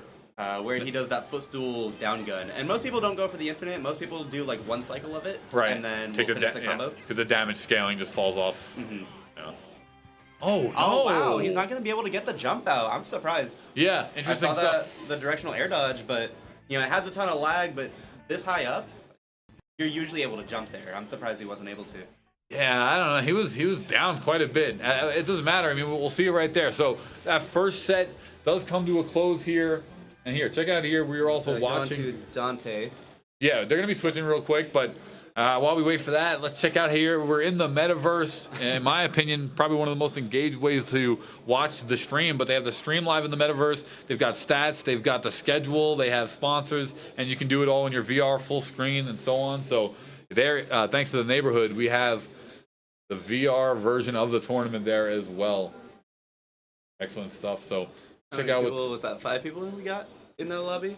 Yeah, that's just like a lobby. It goes a lot further back as well too. Oh, okay. So we actually had a live DJ in there playing before, but we'll just take out the stage here at the E6 Gaming Arena at Six Flags Fiesta here in Texas. And of course, we got the Infinite in the metaverse right now. Yeah, because we were showing up on every screen in between. I figure I'll Doctor Strange them a little bit in the metaverse. Their VR headsets like Yeah, they're in the metaverse, in the metaverse, in the metaverse. Right. All right. Showing you guys some stage shots here. So we're situating for more Super Smash Bros. Ultimate, of course. So let's see. Michigan, they have their Joker. I believe they have an Inkling and a Min. Okay. I don't know who Oklahoma has. I did play a couple of them before it started. Just playing friendlies with them. I didn't see the Bowser. I don't know if I ended up playing the Bowser and he was just going a secondary while I was playing him. But I did see I believe a Joker and a Byleth. Okay. So Weasel characters. I like the Joker. I'm a heavy player myself. Yeah. I enjoyed seeing it. I played K. Rool, but when Sephiroth came out, I picked Sephiroth, and now K. Rool. I love Troll K. Rool. Like, I don't know what, the suction gun is just my favorite move in the game. The whole edge guard mechanic with it is just my favorite. For sure. We actually have one of the best K. Rools in the world in Texas. I love that. Who's that? Very funny guy. I met him, talked to him a bunch. His name is Poogie. Okay. I gotta watch some gameplay. He actually beat Shiny Mark a couple months ago at I want to say it was Comic Palooza. Okay. Was the tournament. All right. Tournament held out in Houston. We have that Byleth. You're right. Byleth here taking on Inkling and Kaz and Booba. 92% already on Booba here. I'm gonna be honest. I have no idea what to think about this matchup. Very weird. Instinctually, I would want to say Inkling wins, and we actually see a Booyah coming out. I feel like that's a combo that you don't see too much anymore. That was like one of the biggest like early game kill confirms that Inkling players found. And it's like, oh, his frame perfect is really tight. Yeah. Ended up being a lot easier to hit than people thought it was. But still, anyways, like a lot of people just don't end up getting hit anymore with that combo just because it's such a tight frame window. Oh, they don't go for it anymore? Or not a tight frame window, percent window. Ooh, and he's gonna miss the tech on that bomb. Gonna lead to a death very early. That was insane. Ricochets off the corner of the screen there, and now it's Kaz with a big life and point life lead over Booba, playing the Byleth. Still can't count out Byleth here. I mean, Byleth is one of the probably like a very good at killing character in this game. Kind of struggles at building up percent though, if I'm being honest. Okay. Kind of like a single strike wonder. Kind of. Nice yeah. KOs, but not the best combo. Guaranteed damage. Ooh, going for a pretty hard read there. Not gonna get anything out of it. Gonna get buried for it even. And this game is just looking like a wash all around.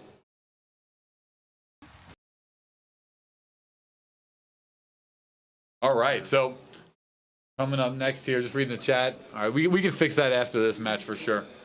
But it's okay. So 138 to 133 here, and Kaz is gonna Booba will get back.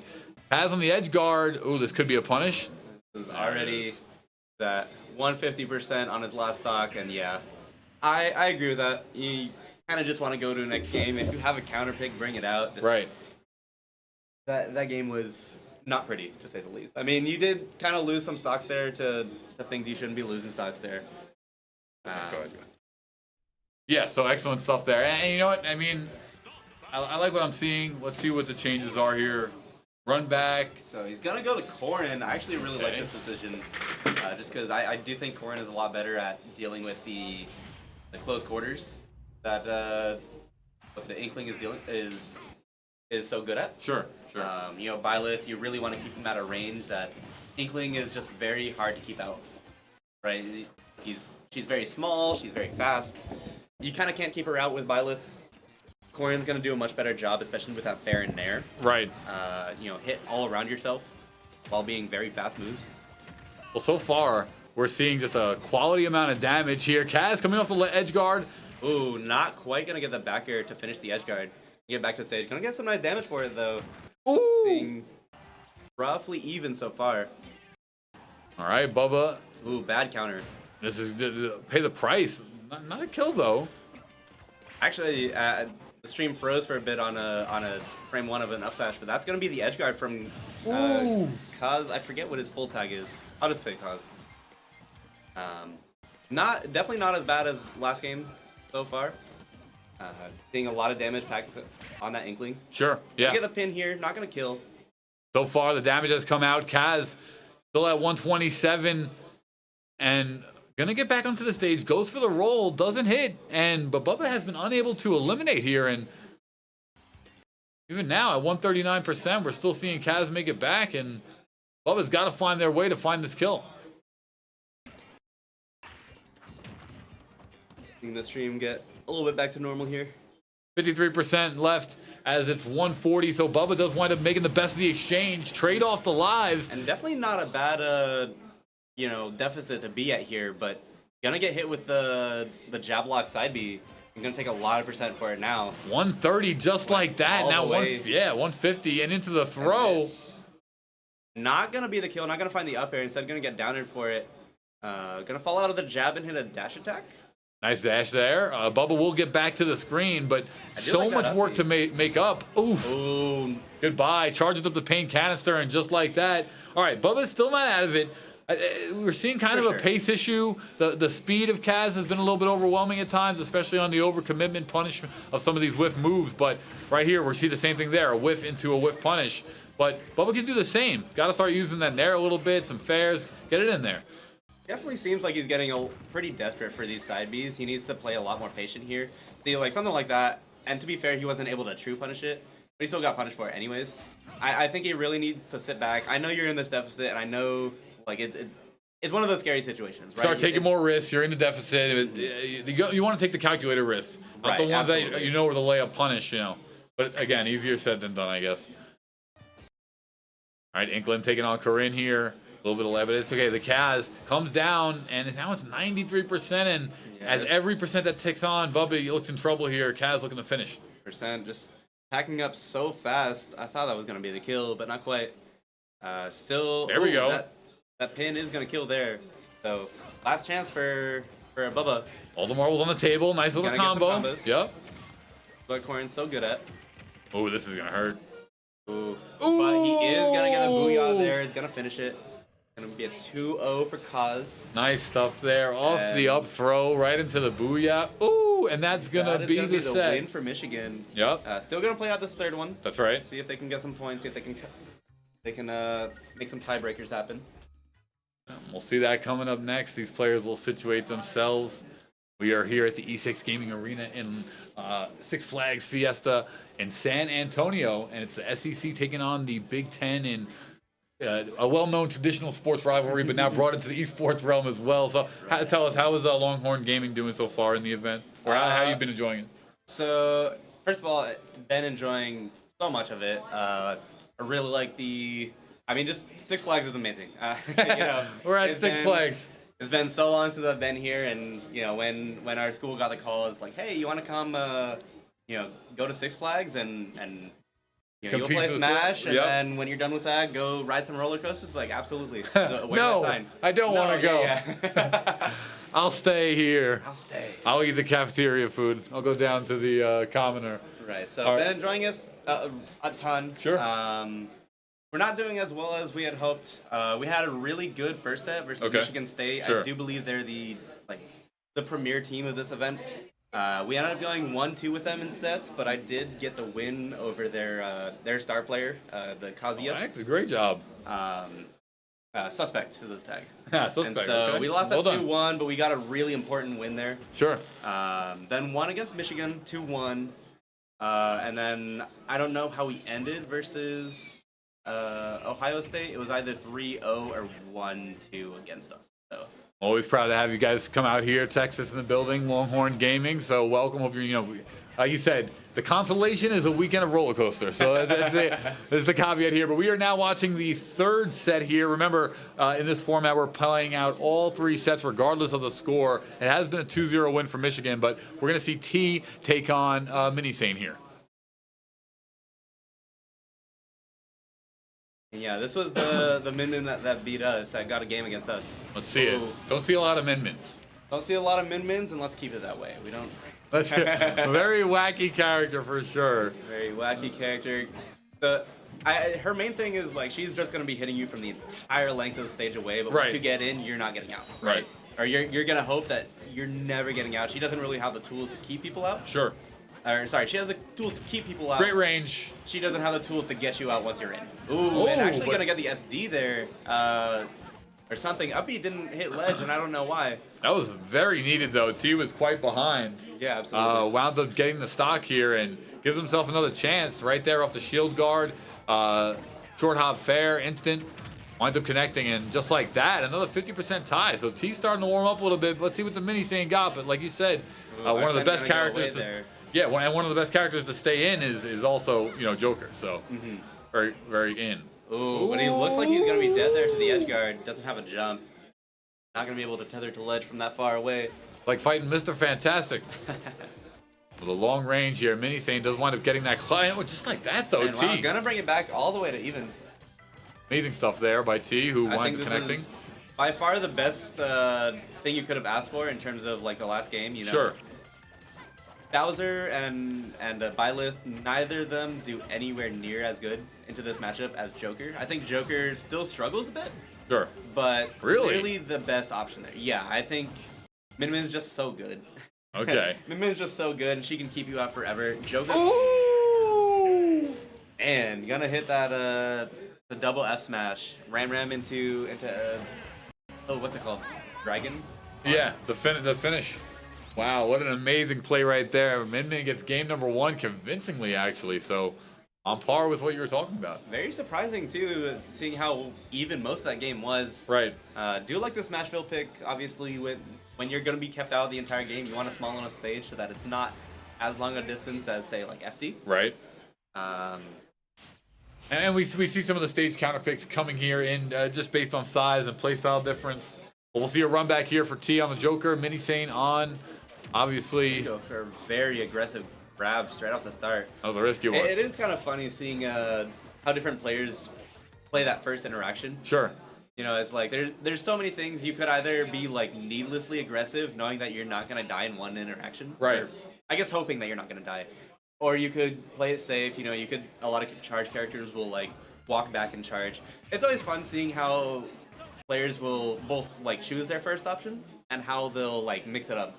Whether they'll do the same thing between games, right? Or, change it up, the opposite, you know, the counter to the counter. There's all the different mini games. But 95% here. These first stocks are being played. Very small stage in this one. And the Min so far, Mini Sane, once again, edge guarding.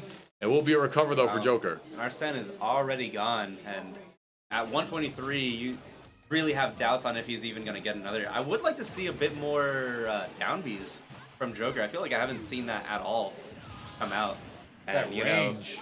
Especially when Min is as far away from you and she's throwing all these moves at you. Right. I really want to see some of that Rebels guard. You know, get a free Arsene for it. If you're gonna be hit from across the stage, get a free Arsene for it. Yeah, you're absolutely right. Absolutely right. It's the key to the character. Just powers the character so much. And it is your win condition to some degree. Here it is. Speaking Does come out. Here he comes out. Right. Now both players neutral guarding, just trying to figure out what's the in here. It is, you know, a little bit easier here for Min as up quite a bit now, stock and a half. Yeah, so definitely seeing this kind of fall apart slowly for T. You know, obviously you can't count him out yet. Joker is one of the best characters that make him come back, especially because of Arsene. Sure. But I mean, he really does look lost here. You know, that first game was pretty close overall, and now it's just he can't find the stuff. Oh, gotta snipe find shot. Up B there. Go gadget arm, snipe up B. There goes the life, and just like that, it's 3 stocks to 1. And now T looks in trouble. Will he even get another stock here? Will he be able to even take one? Gonna put him off stage. Not gonna get the lead trap for it. Ooh, he's gonna get the lead get up attack instead of neutral get up. Great stuff here, as we're seeing. Hopefully, we're gonna find the kill. Ooh, never mind. No. We're gonna find the kill for the rock Whoa. player. I think he. Ali just hit an S smash or something. Amazing stuff right there. 3-0. Min played fantastic. Min Sane wearing his name proudly. This Wearing his name character proudly. So well done. is a little insane. That's right. So So Michigan. Good choice of tag. Yeah, Michigan will advance here, or at least this round robin they will win. As we'll see them take this set, play out that third. I'm not sure if there are any more sets to play, at least until championships. I do think it is going to be Texas A&M and Michigan State going to the championships, but Okay. we'll see. I think it was between them and us, but you know, I think we got 3-0'd in our last set, so Okay. Well, we will take a look at seeing what the schedule is. When we return, we'll have some more Super Smash Brothers Ultimate right here at Six Flags Fiesta. Don't go anywhere. More Super Smash Brothers Ultimate when we come back.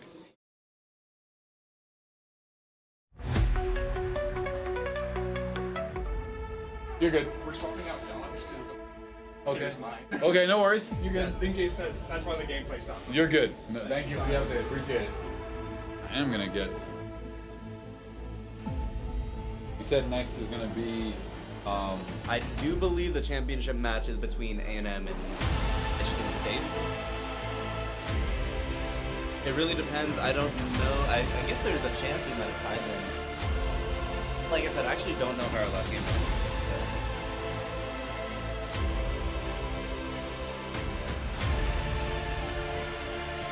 Looks like A&M for that one.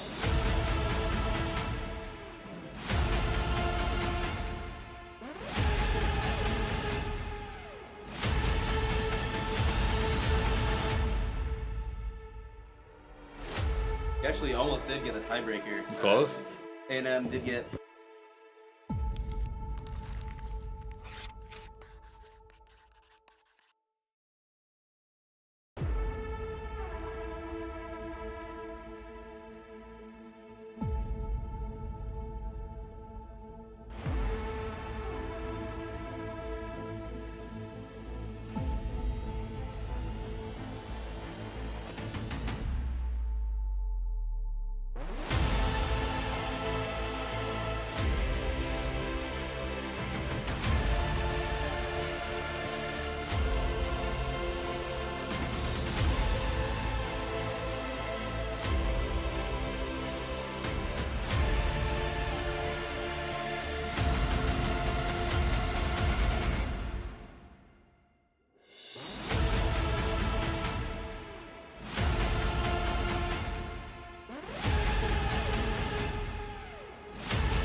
All right, everybody, welcome back here. It is Paulie Hype alongside Upside Down from Longhorn Gaming. We saw a great first set there to finish out the, I guess the semifinals. Round robin. Yeah. Right, round robin, exactly. But now we see the finals here. Michigan State taking on Texas A&M. And it's exciting stuff. We are here at the E6 Arena, presented by Player X for the P4 Esports Showdown. It's the SEC taking on the Big Ten.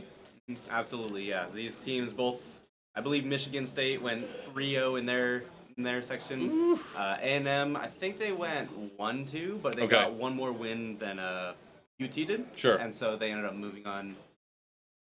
So far, it's been, at least in the round robins, it's been all Big Ten showing up. But Big Ten. We'll see what A&M has learned from the last time they did get a 3-0, last time they played Michigan State. We'll see if they've learned anything. I'm really hoping this does look... I do believe this is... I don't know who the Paulo is, but this is the matchup that this Ice Climbers. Maybe not. Maybe he thinks it's not So as it's good. Ray versus Uppish here to start out. And this is going to be a best of three, right? Yeah, Right. it's kind of weird how it was... Best of 3 sets, and then best of 3 points will determine each set. So here we have this first start here. It's going to be Ray on the Palo. Haven't seen a Palo yet today, at least on stream. And we'll see how it plays out, though. Uppish we did see before. We'll see if they've been able to play at a different pace since we saw them. I believe it was a loss earlier on the stream. Yeah, and Uppish is, surprisingly enough, Ice Climber is one of the rarest characters in this game. I'm sure. Uppish comes from a university that actually has 3 of them. I don't know, I think one of them graduated recently? I believe one of them graduated recently, but I mean, it's just kind of insane, right? You have the rarest character, not like maybe 1 or 2 colleges have one at all, and this college just has 3. So they teach each other a ton of stuff. What? Yeah, it's insane. They had Uppish, Feint, and Sight. Wow, you don't see that very often, especially on, like you said, the rarest pick character. But let's see how so far. I mean, so far, Ray's having the better of Uppish. Ooh, that forward B does connect. Special play there. Ray in the driver's seat for Michigan State so far. Now the side B from Palu is doing a really great job at keeping them separated. So when Uppish goes to shield those, right, Nana, the second climber, is actually 4 frames behind the first climber. And so when he shields that, there's a very good chance that happens pretty often that Nana is too late to shield. And so she ends up getting hit by it, and it separates them. So that's one of the best ways to winning against this character is by separating them so that they can't act on the people. Makes the most sense. They can't cover the most ground there. As we got some in-depth insights here. First kill coming out there from Ray. So, yeah, no, go ahead. Getting some nice damage though from Uppish. You know, clearly this is like one interaction from Uppish, bring the stock back to him. Sure.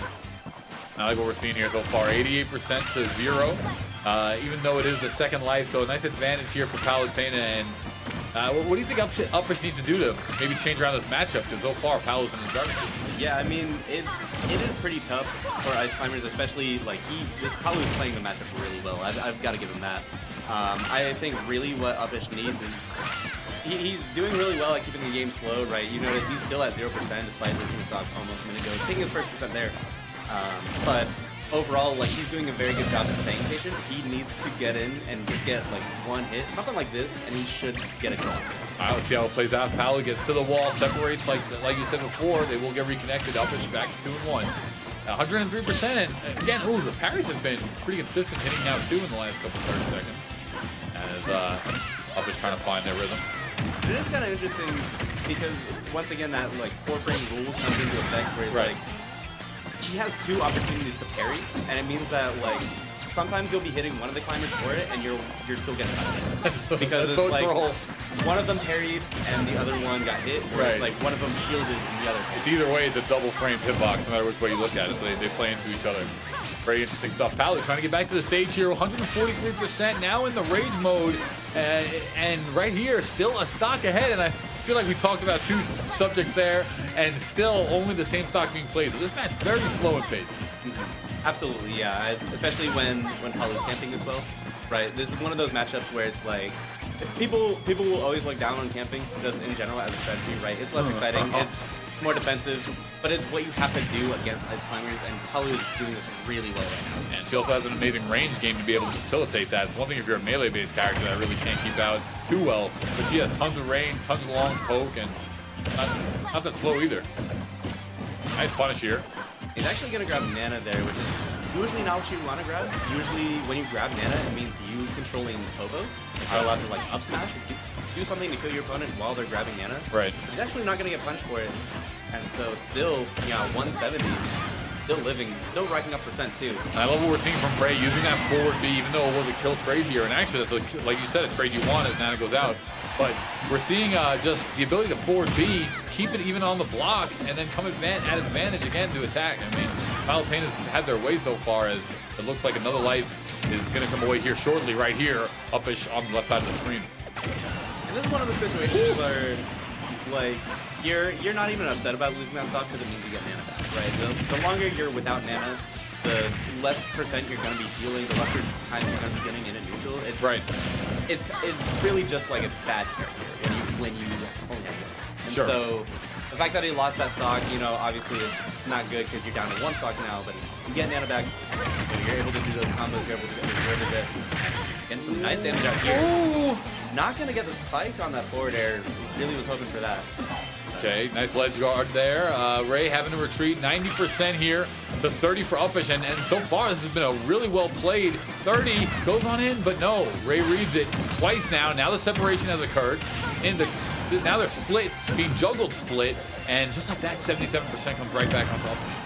Very smart from upish there to the way he was able to do that up B. Ooh, this should be kill. Oh, no. But he's got to mash out in time. Wow, amazing mash from Ray. Done without that. So we're seeing, yeah, Nana right there, and Ray splits them up again, and like you said, that's one of the win conditions to playing against the character. Absolutely, yeah. And so was keeping it pretty even despite being down in stock for a while. Unfortunately, now Nana's taking so much percent, and even Popo is pretty much at kill percent now too.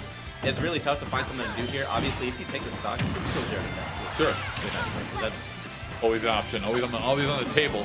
A quick up B will return. Ice Climbers back to the stage. They're at it. Ooh, a short up Bear. Bear, excuse me, but still, 127%, and that's just like that. Ray's gonna take that first one. Gonna catch the shield poke with that Bear. Definitely had a very big shield. I'm very surprised that poked. Yeah, really just not much you could have done there. That was MSU, correct? MSU took that first game. But that was still game one. He does still have the opportunity to bring him back. I think that game was definitely not bad for either player. Right. I think upish definitely. It's kind of hard because Ice Climbers. Like, it's kind of hard to play better as Ice Climbers in that scenario when Palu's just camping you out so well. She's hitting those flares. She's hitting the. She didn't actually go for like really any neutral bees there. I'm kind of surprised at that because that's one of her other main camping options. Right. But she just did a really great job at, when they're together, staying far away, and when you do get them split up, go in and go after him. Yeah. So far what we're seeing was Michigan State played impressive. So far the good representation. Ooh, Stevie. Okay. All right. This is what I want to see. This is what I want to see. This is actually new to me. I'm pretty good friends with Upish, but I don't think I've ever seen a Steve come out. Okay, I want to see it. So we're in the best of 3 here of the team set. And Up is going to change characters. There's the mine card. Here we go. Build up the bricks. Send them. Send them. I like what I'm seeing already. And I don't have a lot of experience with this character, but I just already looks like a ton of fun to play. Guys, Minecrafting and Smash. How is this possible? It's kind of funny when this character gonna hurt. first got announced. This was the main meme was like, ooh, well, how funny would it be if Steve is the best character in the game? Well, here we are, and he is. Took the community a long time to figure that out, though. No.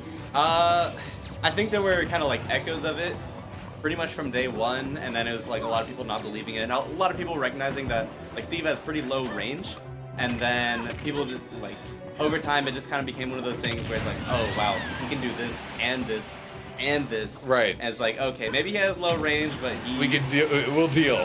His moveset is just simply too good. So now, I remember when Steve first came out, people started winning with him all the time, and there was conversations with banning him. Is that still a tournament-by-tournament basis thing, or is it no? Yeah, so tournaments are still, I think it's still much more than half of the community that wants this character banned. Right. Just because. But it is still pretty split, just 50-50. Like, people want them played and banned. I think it's pretty close to 50-50. And so most tournaments run without him banned. I think some locals run with him banned. Some regionals even run with him banned. I know soon, I believe the tournament is Luminosity makes big moves. Okay. And I believe it's the second iteration of that tournament where, so far for both of them, they've actually held a vote whether or not to ban Steve. The first year he did get banned, and then this most recent year he survived ban by like a okay, so the community is still somewhat. All right. Still mixed, yeah. It's still mixed, right? What we're seeing here now, a different Uppish, that's for sure. And so far, Uppish has done a great job actually staying intact with Ray. That up air is gonna see you later next time. Very big up air. That's huge. Yeah, and right now it is set point here for Ray to get that first point on the team score. Let's see if Uppish can bring it back here, upside down. Ooh, definitely gonna be the kill there. Ooh! Meteor! Gonna find that the minecart into a block, keeping him in place so you don't even have to follow him as the minecart keeps moving. Just hold out, smash into place forever until he falls out. That's pretty insane. All right, right here we see Ray on the side of the stage. It's still one life apiece, but it's such big. Wow, coming out near the jungle. Wow. Not done just yet. Uppish will make it back, but barely. Okay, there's the short hop punish there out of the shield. Ooh, gonna hit the spot dodge on the grab attempt. Right. Almost getting a big combo off of it, getting an up tilt. That is Steve's best combo starter. Okay, 94% here for Uppish, and so far Ray's had the better opportunities. Added more life, that's for sure. Still mostly even game, right? Any percent, Ooh! no percent for Steve. So he's right around that point here. Here's the TNT setup. Oh, he killed himself. No way! He's too close. No! That's how that set's gonna end. I did not think he was too close to it. I didn't think he was gonna get hit by it. So there we'll have 1-0 go up for Michigan State. That's the official secure for the team points. We're gonna see this now. It'll be a best of 3, of course, for both teams, and it'll be Michigan State taking on Texas A&M. We do have the Rocket League finals coming up after this, but so far, pretty exciting match. I'm glad we got to see the Steve for a minute. Yeah, absolutely. I wish.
Okay, there we go. Thank you. It's all good. We're a team here.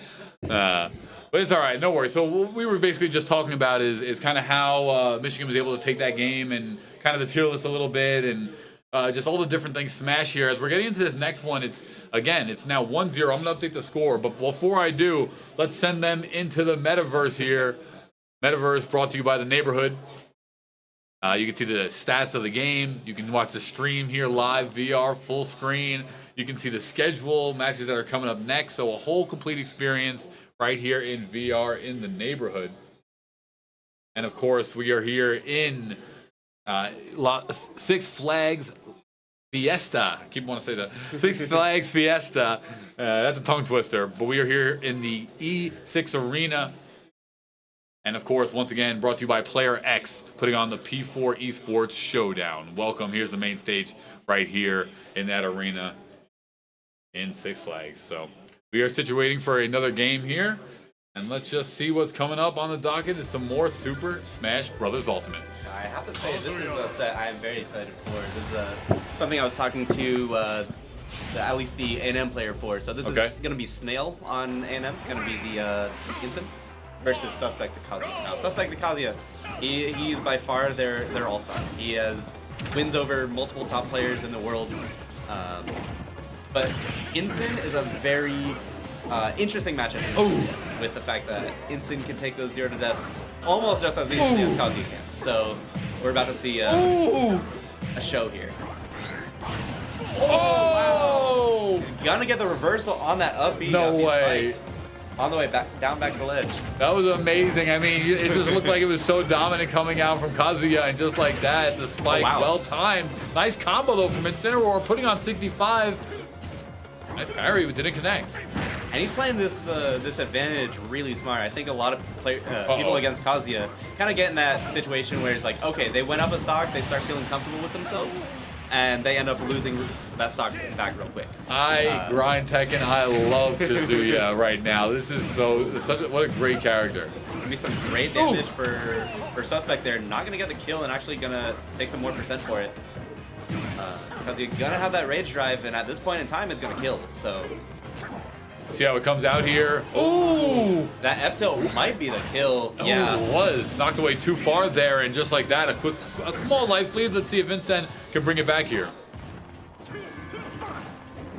Nice dodge. So it's gonna be a nice combo for Kazuya. Not gonna get the spike on that Nair. Gonna end the combo early, but I mean this already is kind of getting a little bit out of control, especially since he still has that rage drive. You really just want to hit that rage drive out of him. Oh, that's it. Oh! That's gonna be the game. Wow, Kazuya bringing it back with kind of with ease there. Very exciting first stock there. We saw Snail take a nice reversal to take the stock, and then ended up getting some really nice percent into creating a lead. And then just that comeback factor of Kazuya, right? You know, even without rage drive, he gets so much damage off his normal combos. Sure. And you know, getting that F tilt that he's not able to recover from, and just kind of steamrolling from there. Not really letting up after that. So. That was some impressive stuff. So that is Kazuya from Michigan State or Texas A&M? The Instant is from A&M. The Kazuya is from all right, so it is on the right side of the screen. That's what I was checking here. So Michigan State, though, looking clean so far in this team tournament. This is definitely a good set, though. Let's see if Instant can adjust just a little bit, because they did lose, but at some point they were dominating in that set. Good combo here from Kazuya. I want to say I really like, at least for the most part, how Snail is playing this matchup. He's kind of... He's not afraid to play in Kazuya's space, which is usually not what you're supposed to do, but he's making it work. Of course, he did end up losing that last game pretty badly, but I mean, you can see he's not really getting hit in neutral here, right? Like he's moving around, he's jumping in and out, and he just cannot down tilt that though. And that is gonna be the kill. One of those famous Kazuya combos, starting with the electric. But he's gonna get a pretty nice early kill of his own. That F tilt amazingly strong, and he combo from that down tilt. Does wind up connecting right there. So far, Texas A&M need this. They did lose that first one. There's the grab. No combo. Run it back. In trouble. In trouble. Might be dead here. Good recovery. I really like that. I don't know if that's back tilt or like which angle that is, but almost hitting the downward part of Instant up B. Not quite gonna hit it, but I really like getting hit. Just like that, Incineroar does get back. The cup finds his way back. Rope it nice side B. Like what we're seeing here, Incineroar has at least somewhat of a control now. Still, it could be in the driver's seat, but I can't believe that connected. Very 176. Smart up B from oh wow, that F tilt killing at what was it, 80? Almost 90. Okay, that's 90. A kill from him too. Yeah, 1-1 apiece here, 0%. Both these players have an opportunity to take one for their team. Texas A&M direly needing this, especially after going down in the first matchup. And man, these reads coming out from Snail, I mean, getting those downers. I feel like I've seen those downers coming out so often in this set, just because he's calling out the spot dodges so well. Right. Gonna get the side B. Yep, like what I'm seeing here, 170% now. Kazuya in trouble. Ooh! Almost gonna do it there, not quite. Still getting a lot of percent on this Rage Drive. If he does take 40% while he has that. Oh no. Ooh. Oh, That's in trouble. very close to ledge. Oh, it's in trouble. Oh, but he's able to recover. Oh, that might be it though. There it is. Very close. Kazuya's kind of OD. Wow. He's kind of insane. He's Really fast. Just able to pick up those kills at any percent. And it's just, that is the reason people wanted to ban this character from the start. A lot of counterplay has been found in terms of how to just play around him. And I think Nail is doing an incredible job at doing that anyways. Right. But still, just those combos, you know, able to kill at whatever percent that Kazuya imagines. Really coming in clutch there. That was fantastic stuff. So Michigan State does wind up taking it. Fantastic stuff. Once again, we were live on Big Esports Conference YouTube, and of course on Twitch, the neighborhood. That is going to be the first set going to Michigan State. Once again, this is a best of 3, unlike our round robin matches. So A&M still has a chance here to reverse it back. Pretty dominant showing though from Michigan State. Right.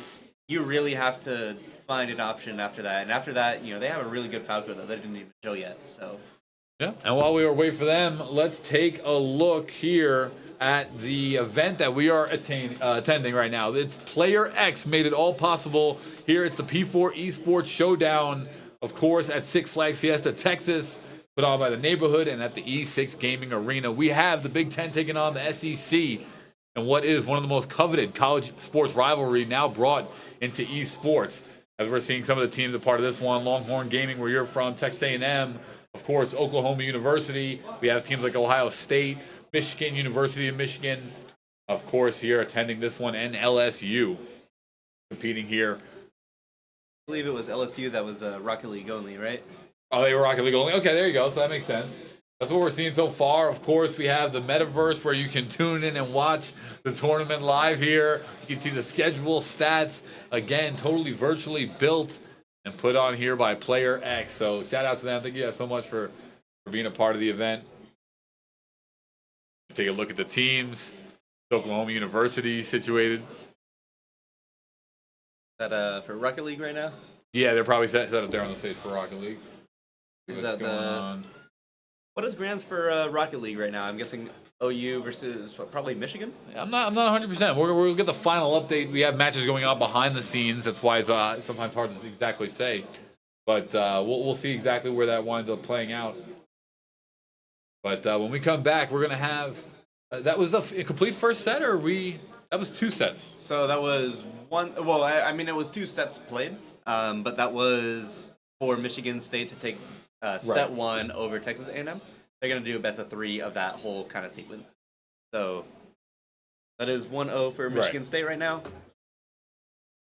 Kind of weird how you would do the scoreboard. I mean, this is one of the ways it could work. It would be best if we could have like a second score, but I guess I don't have the like you mean the team-based score essentially? Kinda, yeah. We honestly, it's good. We could do that. We'll see how it plays here. We have just a little delegation going down. 1-0 here from Michigan. Very interested to see who they're going to send out, right? They let their Palu and their Kazuya take the first set. I wonder if they're going to let the Falco kind of run this one. I think if I had to bet, I would want to say that the Falco is starting. Okay. And I think they're going to start Snail. We haven't seen any Falcon on the day. Falco. Oh, Falco, excuse me. Right, we haven't seen any on the day, though. Not quite as exciting as Falcon, unfortunately. But Falco, I think he's got a lot of cool combos. Basically just a Fox clone, I mean, essentially. I know he's different in the game, but I'm saying for the casual player, he's essentially the same playstyle. Fast, reflector, But go ahead. Yeah, so he's fast, but not the way Fox is fast. Fox is fast, like, horizontally, right? He can run across the stage. Sure. Falco's main speed is vertical, so he can jump really high. And, ooh, did I get it right? Check it out. Yeah, I am seeing the Falco pull up. Am I seeing the Ensign, too? Am I 2 for 2? No, I'm not. That is going to be Uppish. Going to see Falco versus Ice Climbers. I do believe this is probably a better matchup for him Okay. on the Ice Climbers, rather than last time he fought the Palu, and that's not so good for him because we saw that that side B from Palu able to really keep them separated really well, and also just Palu's speed in general, able to make it so he doesn't have to engage. Falco much slower on the ground, so this is definitely the pick that Uppish wanted. All right, so it's Falco taking on Ice Climbers. So going with the Uppish, really riding out the Ice Climbers. Respect there. Of course, Michigan State does have a little bit of a leeway there as they are up 1 set so far in the team tournament. So our second best of 3, Decipher match number 2 is underway now. All right, a little bit of neutral play from both team members here. Dodging, just trying to feel each other out. New character, we haven't seen Falco yet, so right here we'll see the Ice Climbers take their first bit of damage. 58 playing well. Yeah, so far he's just really showing that kind of what Ice Climbers can do when you don't, when you're not able to stay away from them as well, right? Falco is a character that, I mean, technically can play from a distance, and you know he did that at the start, but Right. we're seeing a lot of boxing come out from Falco, and he's getting a lot of damage for it right now. But that's really not how you want to be able to play against Ice Climbers, right? When you don't have the option to camp and you have to box with him, sure you can get some damage, but you're risking so much every time you go against each other. Gotcha. But he has to close the gap, and they want you to close the gap, so it kind of plays into each other. That someone in their favor, but nice smash there. Doesn't wind up coming out, and Uppish winds up finding actually the first spike off that. It wound up converting. Absolutely, yeah. That's one of the biggest issues was he wasn't really able to get those first stocks against Palu. Right. And so we'll see how he gets to play with his lead. You know, see if we can turn it into a second stock. Obviously, he still has Nana here, so... Oh, very good downer from... what's his tag? Nice. Yeah, there you go. Trying to get the kill there. Not even taking a whole lot of percent for it either. So far looking clean though. Falco starting to get some damage of his own. That aggression does come out. We're seeing some speed, but a quick shutdown here from Uppish, who now he's real warmed up. He's been playing tons of set. We've seen Uppish a ton. I'm seeing Ice Climbers in a different light here. Massive combo coming out from Uppish there. Not quite getting the kill there. I don't know if there was any way for Ice Climbers to get a kill there. It's kind of weird. I don't fully understand these characters. I just know once they touch you, you're probably gone. You can start thinking about your next stuff. That's pretty demonizing, to say the least, when you put it as a bluntly like that. But so far, Dice has started to get some shots on the Ice Climbers. They're both around 2. They both have 2 stock around 100% here, and the Ice Climbers might finish. It does not. Nice DI for Dice to get back. Ooh. So yeah, one of their best kill confirms as Ice Climbers is coming from that up tilt. You know, with that up tilt, you can either get an up air with both of them, or you can desync and get a up smash with Nana. And so that up smash just an incredibly good tool, especially at high percent when you know you're not really going for these big combos anymore. Yeah, I like what we're seeing here as Ice Climbers once again loading it up, but now's an opportunity. Knock away, good DI. Uppish will get back. And no, Falco's still not able to capitalize just yet. These desync side Bs are just, there we go. Gonna kill both of them in one up air. Well done. All right, Dice. Technically, only need to kill that Hobo, but killing both of those are pretty nice as well. They'll take it. 73.4% here once again. The Ice has been super efficient. A quick knock away, and Uppish finds themselves in the driver's seat here. It could be a no. Oh, that'll do it. Uppish with the knock away. Michigan State playing fantastic right here. Up air, gonna take it. Not even gonna kill screen. Not gonna show the red sparks. Just gonna send it into the blast zone. Don't even need to see all the theatrics. That's gonna be game 1 going to Uppish. Yep, well done.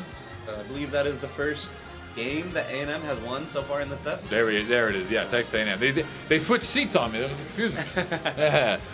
Yeah, they're playing mind games over here. But all right, well done here. So Michigan State is up 1-0 on the set count. Texas A&M does take the first round here in set number 2.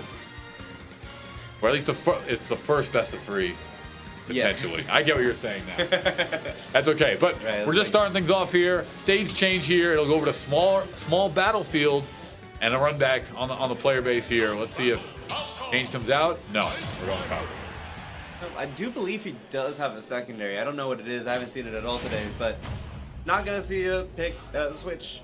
I do think that game was pretty well in Uppish's favor. There was no real worries of losing that game, and so I do think Uppish does win the second one as well. But we'll see what what is that? Dice. I keep forgetting it's Dice. We'll see what Dice is able to do, what he's able to learn from that first game. But we will see indeed, as you will learn about the commentator curse. Whatever you say, the opposite happens. But I might be eating my own words. We'll see how it plays out here. Uppish does take 70% to start off this set. They are up 1-0 on the set on the match count. Set count. Right. At this point, we're talking about so many sets. Like, Ooh! Gotta get the reversal with that back air. Not gonna tech it. And that's gonna be the first stock going to Uppish. Yeah, very hard. You know, what? Banana died. She just killed herself off the ledge. That was kind of maybe a misinput there, and that could finish it, and it will. Dice needed that, and just like that, brings them back right into the match. Well done there for Falco. So far, this is the most even. Dice has been able to keep it throughout the whole set. Okay. Good stuff here. Texas A&M, Michigan State, Big Ten versus the SEC here in Smash Bros. Here goes Uppish, starting to find his footing, and just like that, Dice gets back to the stage. Dice starting to pick things up as well. Yeah, definitely a much more of a fighting game than we saw last time. You know, despite Falco still having to box these characters out, using those bigger hitboxes, right, just to keep yourself safe, you know, in that situation. And so far, that vertical speed has played into. It's been mostly, you know, going up for the north elimination zone, the top elimination zone. It's played wonders so far for Falco. Dice now taking some damage. There's a combo and a gonna find smash. the F smash on that side B. See you later, says Uppish. Well done. Once again, back in the driver's seat is Uppish. Gonna get a big combo here. Gonna mash out of that ice too soon for any more follow-ups, but gonna take that 70%, and that's definitely not what you want to see when you're trying to come back. Yo, Falco is playing fantastic right now. Uppish does get eliminated, and I mean, still behind 71%, which is nothing to laugh at, but I really like the pace that Falco's playing at. Gives him an opportunity for Michigan State to still take it. He's controlling this very well. I feel like he's gotten a lot of... Kind of a funny situation there. I'm surprised Popo didn't get hit for that. Ice climbers. Na-na-na-na-na-na.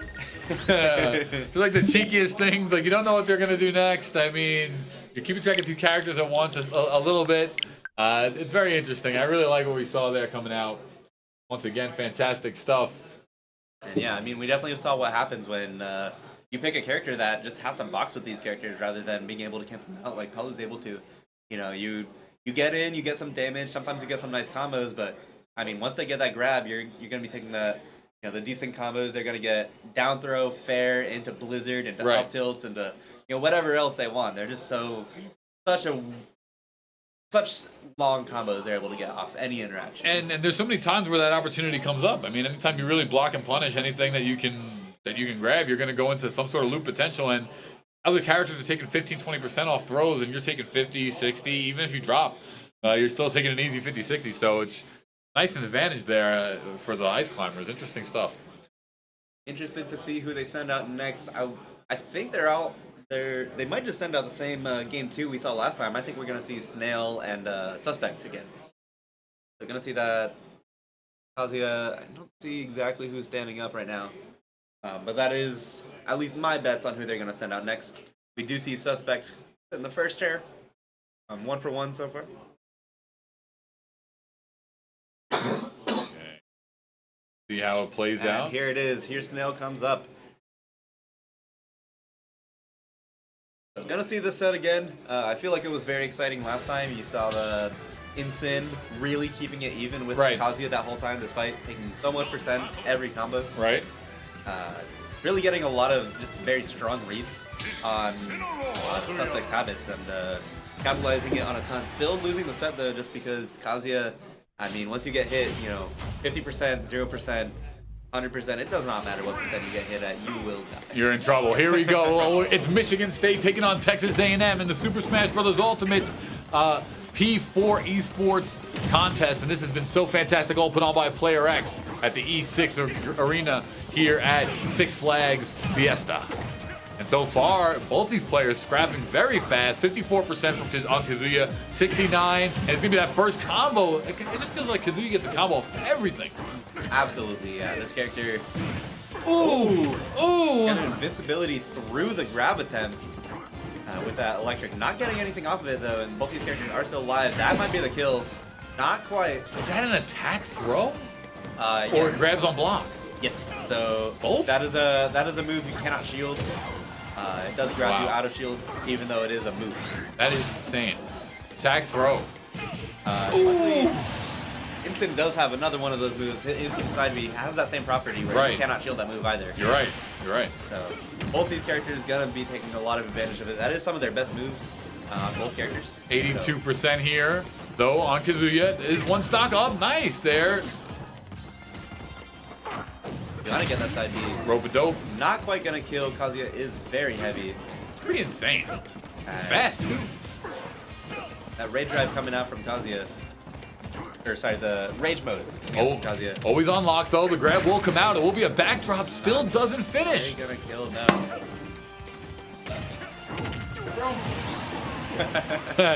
Little mishap here. Little slip. Chairs are pretty hard to use these days. There we go. But here we go. So it's 1-0. Nice grab coming out once again. 72% here for Incineroar. Gonna be holding ledge just a little too long there. Gonna get down smashed. Really good timing. Very good mix-up too from Kazuya. I haven't seen him even try that once yet today. So Is that off a down jab into combo? yeah, that is his down smash. It does spike. It is very fast too. So kind of hard to avoid. You just have to know that it's about to come. All right, well, here is the Incineroar with the edge guard. Kazuya does get back up here in the lead, but Incineroar is actually still doing a great job tacking on the extra percentage, going against a hard matchup here, but has made it work so far. Gonna get grabbed for that landing. Almost gonna get down smashed again. Gonna be able to grab ledge there anyways. Ooh, but this might be it. It's gonna hurt. Ooh, he's gonna go for the grab instead of the electric. Ooh! No, not gonna end though. Not quite over. Ooh! Almost getting the same thing we saw that first set where got the reversal. Right. And Kazuya is being relentless, but the DI as well as the heavy. Oh. That edge guard, he's gonna read that that air dodge with an up B. Gonna be the game one going to Suspect. All right. So well done. That one did look a lot more convincing in Suspect's favor than these previous sets have been. So, you know, clearly he's learned some things. I'm hoping Snail is able to kind of pick up the slack there, kind of bring it back. We'll see. We'll see how it plays out. We have some exciting action still coming up here. Incineroar Kazuya. Followed after this, folks, don't go anywhere, as we have the Rocket League Finals. Nice run up and throw right away. Very aggressive start, but not quite gonna get the stock for it. Actually gonna take a lot of percent while doing it. So far, it has been all great battle of Super Smash Bros. Ultimate. Another grab once again. Ooh, the rope-a-dope coming out back and forth, and the reads have been on for Kazuya so far. So far, we're seeing a pretty even game play out so far. Nice. All the way back to even, so. All right, can he get back? Kazuya will, of course. Ooh. Good read by Incineroar. Gonna be a spike from Incineroar, but not gonna matter. He's gonna attack it anyways. But that might be the stock, and there it is. Nice First combination. stock going to Snail. Well done there. Snail winds up picking it up. And so far, these teams somewhat evenly matched, but great combo there by Kazuya. Almost shot once again. Really went for it? No. Wow. No. Oh, he's dead. Oh, He's dead at 0. Incineroar. Out-weasels the weasel. Yeah, oh, yeah. Gonna see a massive lead now from Insane. Gonna lose that stock, but still full stock up. Obviously, Kazuya, the best in the game at making these comebacks, so do not want to engage where you don't have to. Just want to stay as far away from it as possible. Gonna take the grab there. And, ooh, gonna spot dodge that grab. Comeback opportunity is still potential. There's never a way to count Kazuya out of it. Ooh. But this is going to be a punish, but... Oh, he's gonna die to the directional air dodge. Wait, He's gonna be back to even. what is going on? This match is just, we're losing it here. I mean, come on. There's been some errors so far on both players' parts, but just like that, we're back again, and Kazuya can even be taking the lead here. Yeah, and it's just how fast the game can turn. I mean, very unfortunate air dodge gonna lead to the death from Incineroar, and all the way back to even. You see the percents are literally almost matched for a second there. Oh, that was so close. I'm so surprised. I wanted to see him go down with it. I wanted to see him. Back throw here, throws, it's gonna roll off the ledge. It's gonna be a shield dodge. It's in. Oh, Kazuya. I do not think he meant to go past ledge there. Very risky thing to try, especially with the fact that wasn't even gonna kill. Right. So I do think he tried to grab ledge there, maybe up B too soon, and ended up going past it. Gonna lead to the death there. Still, A&M did win that first set, so they are gonna have this last chance. This is gonna be their Falco versus their Roy. Sorry, wait. No, we already saw the Falcons. It's gonna be Palu versus Roy, and I think this is Ace Endeavor on the Roy. I don't know the Palu's tag actually, but I do think of the 3 characters that we have seen from this team, right, as Roy, this is definitely the one you want to play against. All right, well, we'll see how it plays out. I love watching me some Roy, so I can't lie. The Palu is pretty good as well. Palu so, is absolutely, yeah. Yeah, so we start on Pokemon Stadium 2, very popular first stage pick. And let's see how it plays out. Oh, they're going deep into the music. Okay, I see how it is. What do we think about these song picks? Gonna see it soon. My favorite personally on this stage is Battle Island Kahuna. Okay. I like Victory Road. Victory It's a Road is a throwback. very good one. Grew up in the Pokemon age. Gonna go with a route song. Actually, I know I've heard the song just because I've probably heard every song in this game. Play this game a little bit too much. Fair enough. But yeah, I don't know the song off the top of my head. I'm sure it's a good one. Let's see how it is. Let's see what it is. Excited. Look at the roster of characters in this game. I mean, I remember the first Smash coming out. I mean, it's insane. I really like this Smash though. This is a great, just because I'm always been a big roster fan. I mean, there's no way the next Smash has this many characters. Oh, absolutely not. No way. I think they might gut it by quite a bit just to keep the workload low. I mean, they've talked a couple times about how much work went into this game, and man, I just don't know if they want to do it again. You know what I mean? Right. Very successful to say, not the least, of course. Game's been fantastic, but here we go. Texas A&M taking on Michigan State. Palu taking on Roy. See some early aggression coming out from this Palu. Gonna be over 40% already. But here comes Roy with these combos. And Ace Endeavor, some of the best combos I've seen from a Roy ever. They actually invented a combo. One of the Roy's main kill confirms came from A&M. It's going to be that jab back air. Amazing. Okay, so we see here Roy getting some damage. It does have the higher percentage on him as of right now, but just like that, a big punishment throw, and once you're in the air against Roy, you're always in trouble to some degree. He's definitely one of the better characters on the roster, and we're seeing right now Roy in the driver's seat as Palutena hasn't touched the ground in a bit. Oh, yo. Seeing a very even start too from these players. I do think Roy has the advantage just because he can kill earlier. Ooh, very good air dodge. I thought he was gonna miss ledge there, but he's able to quick recover and attack away as well. Now taking the advantage to edgeguard himself. Ooh, very risky dash back there. Not gonna get punished for it, and actually gonna get punished. Ray is gonna get punished there for trying to get the grab there. Yeah, a little bit late though, leading to a whiff punish. Not quite gonna kill with that side B, and Roy lives to see another day. Gonna miss an up B there, but only gonna get dash back for it. Ooh! And all those interactions did lead to the kill. Although not gonna take any percent before getting that stock there. Very much what he wins. All right, well, we see it here. Palutena playing it fantastic to start things off. Does finally get in that, but ooh, a lot of damage, about 20 coming out from the up B of Roy. And now in the air, the speed of Roy once in is so much to deal with, and that edge guard alone is just really is its own challenge. I'm seeing a lot of damage coming out from Palu. Those low percent combos with a Nair just, I mean, they're so oppressive, right? You get one Nair and it's auto 50%. You might as well start every stock against Palu at 50% already. Of course, you could realistically, I mean, say the same thing about Roy. Once you get the single fair, you're going to be clicking as well. Both these characters are just very explosive. Ooh, what a dodge movement here by Ray, who once again will finish off. Great edge guard there with the down tilt. Gonna catch that up B with the down tilt back air, and that, you know, really unfortunate for Ace Endeavor there, just to not really have the option to recover in a better way there. No!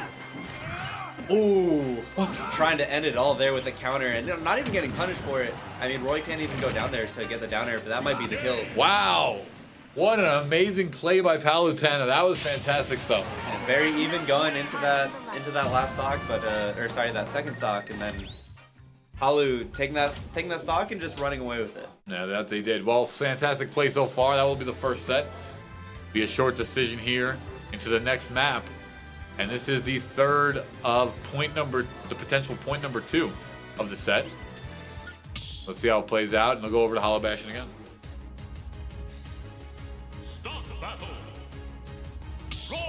Yeah, I mean, really, Ace Endeavor was playing that game until he lost that second stock. He was playing that game incredibly well, right? Taking control at neutral. Yeah. Excellent stuff. Oh, here we go. We start the very next set now. Once again, it's a new one here. No stock, no percentage. Both players, let's see if they're refreshed. Let's see what they bring to the table here. Will it be a change? It wasn't a very decisive match last set. Both players ran it to the end. Well, let's see how this one changes, if at all. So we see Ace Endeavor coming up with an early lead again. Big one. Catching a lot of early percent combos, catching Ray doing just some risky options. Little edge guard here action from Roy coming out. Once again, just missed times that neutral smash by a bit. But Palutena able to get back to the stage, but still a punish, and that'll be the first kill. stock. Very low percent on Roy here. Very good lead from Ace Endeavor. That up be punished, looking so savage right there. 45% on Roy, but still sitting in his first stock. And just like that, it feels like a different Roy this set. Way more aggressive and way more accurate. And lapping him in percent already. Gonna get it back, not lapped, but still a very good advantage for Ace Endeavor here. Gonna see him hopefully try to get the second stock before losing his. And so Ray, there's a parry, doesn't connect, no punish there. Ray flying off the stage with Palu, gets back to the arena here. And just like that, running attack punish. And so far, no grab though. These players just battling back and forth. It's still anyone's game, and we'll see if Roy can connect. No, short hop out of that. I gotta say, I really like seeing how Ace Endeavor is able to really pull this confidence together, right? We saw that first game, right? He had a lead, lost the lead, gonna get edge guarded there, but you know, once he has his confidence in, I mean, wow, he just able to cover every option, able to just play so intelligently. He's playing so fluid right now. He's not worried about things. He's not second guessing himself. He's really just flying around and getting everything taken care of. Well done here. As he looks like a totally different Roy this set. Absolutely, yeah. We're seeing him hopefully gonna find the skill soon. Gonna see if we can see that patented jab back air. I don't know if he might be out of the percent window for it though. Gonna get the weak back air there. Definitely some weird situations where Roy just connects with those weak hits. It's kind of at random sometimes when it feels like it should be the strong hit. Well, he goes running here. Paolo sends him flying. Forward B does connect. Actually gets him up in the air. Nice forward throw once again. The punish on the forward B will not connect for the combo. Off the stage, he gets up and still knocks out. All the way across the stage. That side B, very strong move. That famously kills at 70%, you know, near the ledge. So not surprising to see it kill at such a high percent, even across the stage. All right, edge guard comes out from Roy, who's still an entire stock ahead, and all this is bonus damage. Oh my god. Okay, with okay. the rage. Fake kill screen. Fake kill screen. That was close. I mean, yeah, it was surprisingly close to actually killing at, what was it, 65%? Something like that. I don't mean, think he's dead to this one. Oh, he is. And that's one of the punishments of Roy, is that his get back game isn't that great. You know, a small deterrent, and he only has the up B, which is kind of stubby to get back. But so far, played it exactly how Peloton needs to. 86% though. A lot of work has to come out here from Ray. Yeah, Spot Dodge going to be punished with one of those Nair combos, only getting 34%, which I mean sounds like a lot, but when you see probably get a lot of damage off these Nairs, you know, definitely not what he was looking for. So far, actually, though, it has gotten Paolo back. 84. The edge guard from Ray has been perfect. Roy off the ledge here. Does get knocked out. This could be it. No. Oh, that back air is gonna kill. Bringing it all the way back. You know, in the deficit throughout most of that entire game. Most of that entire set, and just making two really nice comebacks to secure the game. Wow. And that is gonna be Michigan State winning it 2-0. Michigan State. Let's take a look here. Over on stage, though, but it's Michigan State who winds up winning it 2-0. Amazing gameplay there. Fantastic stuff. Impressive stuff. What did you like out of that set the most? I mean, what or was there any part of that set that shocked you? Something that you thought happened that shouldn't have happened?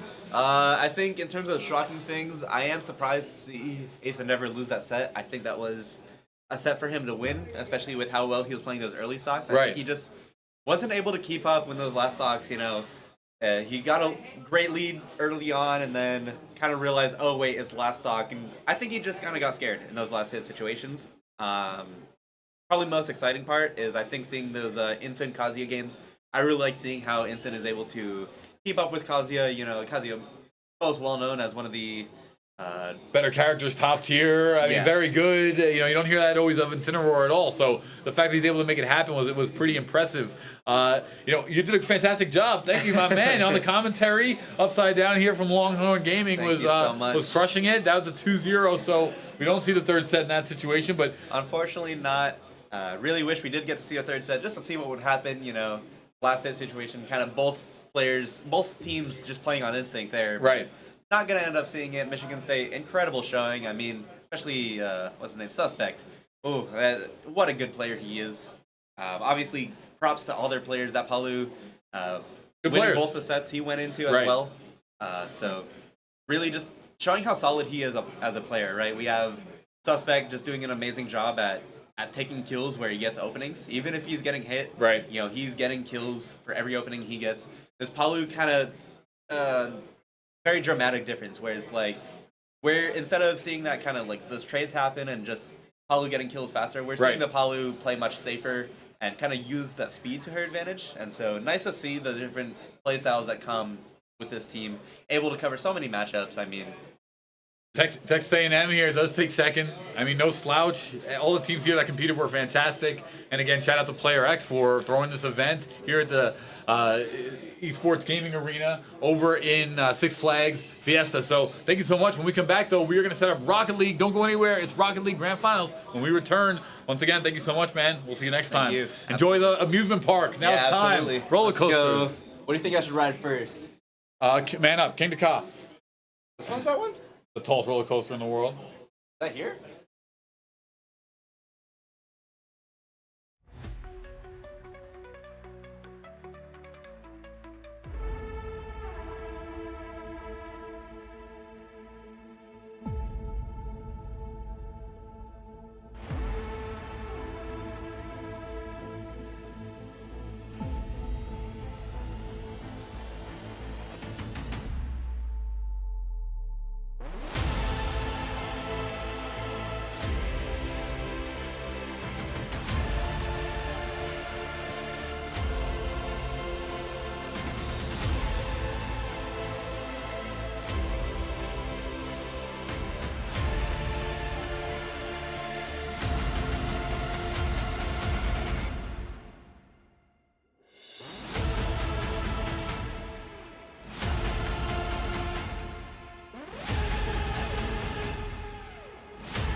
Everybody, I want to make a quick announcement here. We've got the championship of our Super Smash Bros. Competition, Michigan State. So let's hear it for Michigan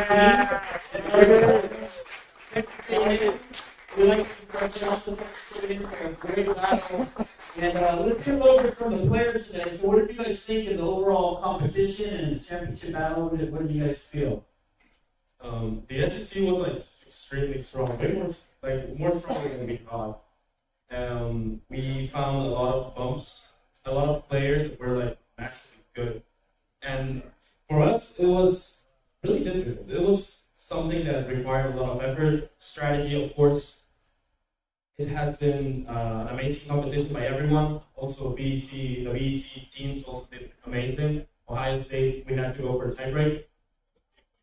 I really think that this competition has been great for not only the organization but also for the players. So I cannot say more than like good work for everyone. It's been amazing. Awesome. Let's hear it again, guys. We're going to hear from in a minute from Player X. I just wanted to thank you guys for a great competition. It was really fun and engaging to watch. I wanted to thank Paulie, who was doing our shoutcasting today. Great job doing the play-by-play. But what a fun event, what a fun competition. We're hoping we can keep building on this momentum for many years to come and keep having these. So congratulations again. Now let's hear it from Mike from Player X, our title sponsor, and give us a few words, Mike. Thank you, Jordan. Thank you, guys. Very happy the Big Ten showed up today. We were always behind you guys, even though we're a different Big Ten school and we're one there. But that's okay. Sparty was victorious today. You guys are the first winners of the first ever Big Ten SEC shootout. It's very impressive.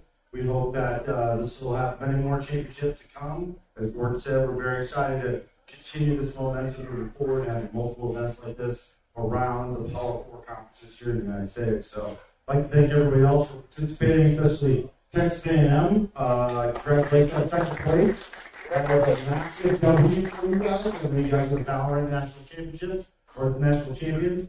Very impressive that you guys made it to the final also of Michigan State. But congratulations to everybody that played, and we're very excited to see the next round of gameplay here tonight. So thank you guys again. Congratulations. Yeah, thank you, Mike. And again, we have another Michigan State team getting ready to play for the title in Rocket League. So we've got another great match coming up with Oklahoma. So stick around. And then also for our winners, don't take off. I know everybody wants to go play here in our beautiful Six Flags Fiesta Texas Park. But stick around, we do have some extra swag you guys planned. So don't leave just yet, so stick around just a little bit longer. We're excited to deliver that to you here shortly. But thank you again, everybody. Let's hear it one more time for Michigan State. And thank you again to the E6 gaming facility here at Six Flags Fiesta, Texas. It's been an awesome time here in San Antonio. We're not done yet, everybody. So don't forget, you can keep watching our streams on neighborhoodesports.com or on playerx.gg, correct? And then also we have that Metaverse experience going again tomorrow morning. It'll be kicking off early in the morning. So you can go to either one of those sites and get links to the Metaverse experience, which is really cool. You can watch all this competition from your VR headset or even from your 2D mobile devices or wherever you'd like to watch, or maybe from your PC. But that's a really fun experience. Thanks to Player X and all the team that brought this together today, and to all of our team working behind the scenes. We have a few little technical snafus today, but thank you again, especially to Kevin for his cheer for Kevin, everybody. You did a great job. That's awesome. So thank you, everybody, but stick around. We're going to have another match for Rocket League, but it's going to be a fun afternoon, and we got some more matches coming up.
All right, everyone, welcome back. It is finally time for the Rocket League Grand Finals. We just saw Michigan State take down an amazing victory in Super Smash Bros. Ultimate to claim the first prize of the day here in the Battle of the SEC. Coming up next, we have the second match here of the day, which is going to be Rocket League. Michigan State again taking on Oklahoma. So excited for all that here, as that is coming up next. So without further ado, let's take a look. Teams are getting situated there in here. Second.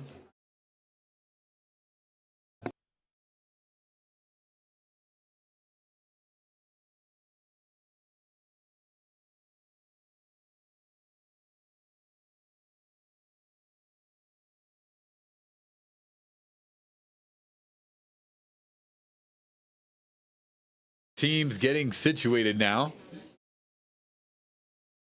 for some Rocket League action. I can't wait for this. We just saw Super Smash. We'll finish off the day with Rocket League. It's amazing so far. While we wait, let's just take a look. Remember, we are also live right here in the metaverse. All right, actually, we don't have the metaverse. There we are in the metaverse. You can watch the entire tournament show, everything right there then. And also, this entire event was brought to you by Player X. And of course, it is the P4 Esports Showdown at the E6 Gaming Arena here in Six Flags Fiesta, Texas.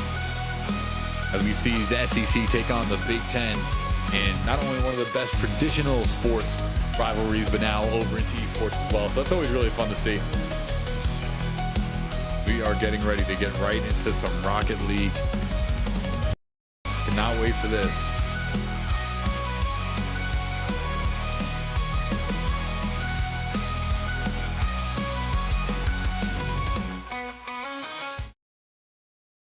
All right, so there we have Oklahoma getting situated, awaiting their opponents. They've battled back. We are getting into it now. Here goes the first match here of Rocket League. And bingo, bango, bongo. This is what we like to see. We have the Rocket League action.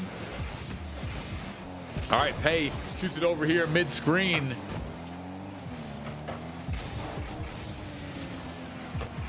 As we're seeing Michigan State over to Dom. Dom moving the ball quite well. Now on the defensive end, Michigan State trying to win both games here. And that first goal from Michigan State is going to go in from OPP. Let's see the replay here. Knock bounces it off the wall. There's OPP bomb. Woo! Over the top crossbar, just falls in, slips in right under. Michigan State takes that first goal. Well done. Okay, coming up next, still anyone's game. Will, we saw Will earlier in Oklahoma. We already saw them move ball up. It's ball up right there. Okay, back to OPP bomb. So this ball around mid-screen here. It's OPP flying through the air, puts it in. No, just banks off the top crossbar there. Michigan State feeling themselves here. It's ball up. Nice little juggle off the wall. Does not connect. Ball sent back over to mid-screen. Ball up does get taken out. And just like that, it's a long-range shot, but does not connect. Off the wall once again. Just barely missing top crossbar deflection. Right there, bouncing ball up. Here we go. Ooh, a save by Will of Oklahoma. Oklahoma, so far, kind of been on the defensive here. Different, but it's OPP again. Michigan State has come out swinging. We see the replay here. It's OPP, bounces over the cross middle of the screen here. And just like that, it's a tip in. Once again, it actually got deflected back to him, and he tipped it again before it went into the goal. So amazing stuff. 2-0, Michigan State starting game one. This is a best of 7. It'll go as short as 4, as long as 7. Michigan State trying to tack on, winning not only Rocket League, but also Super Smash Bros. So far, it's looked clean for Michigan. Good stuff. More ball up, winds up connecting, and just like that, Moore gets the tap. It's 3-0 Michigan State. is looking domineering so far in game number 1. Totally on point. Well done. As we're seeing the SEC take on the Big Ten, not only in always in traditional sports, but here in the esports realm. Welcome to collegiate esports gaming.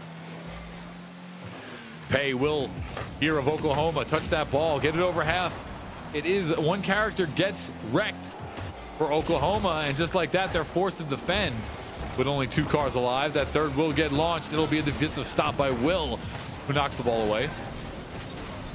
And here so far, this Rocket League action has been fantastic as we are now in the finals match. Here we go. Long range shot, nice defense. 3-0 for Oklahoma, 2:34 left on the clock. And this game is just game 1 of a best of 7 action. All right. So ball bouncing around right now on the Oklahoma red zone. Both teams just diving for it. There is one taken out. It'll be Pay. Now Michigan State with the man advantage, trying to bounce off the wall. They'll get taken out there. Michigan State knock, winds up dying. Losing energy. Ball bounces off the top of the ceiling. Another demolition there. A back-to-back. 2v2 now for a mere couple seconds. Oklahoma pushing up the field off the respawn, but no. A defensive stop once again. Michigan State playing a complete game in this one. The offense and the defense both totally synced up here for Michigan. Well done.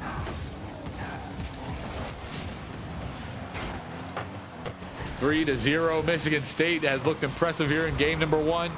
Oklahoma, no slouch, but they haven't been able to put together those goals just yet. It's been a lot of great defensive saves, but the offense has not clicked for Oklahoma just yet.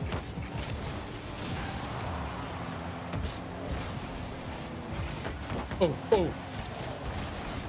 Wow, the ball bouncing around the goal line. It doesn't ever cross the threshold.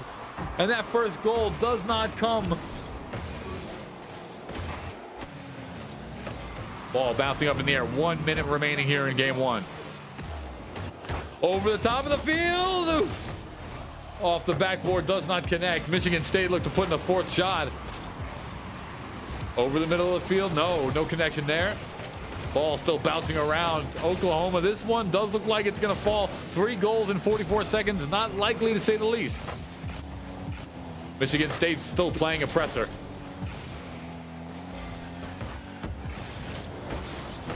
Nice and slow play. The urgency has not been there for Oklahoma.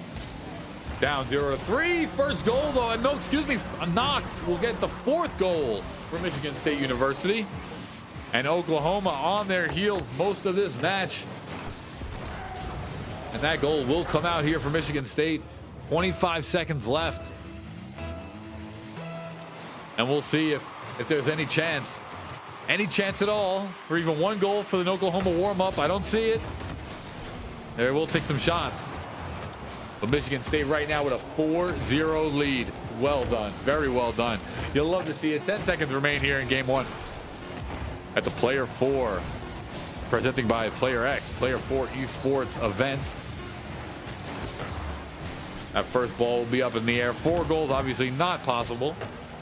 And that will be the first game going over to MSU. Michigan State, they'll take 1-0 lead now. Well done here for Michigan State. Looking on point.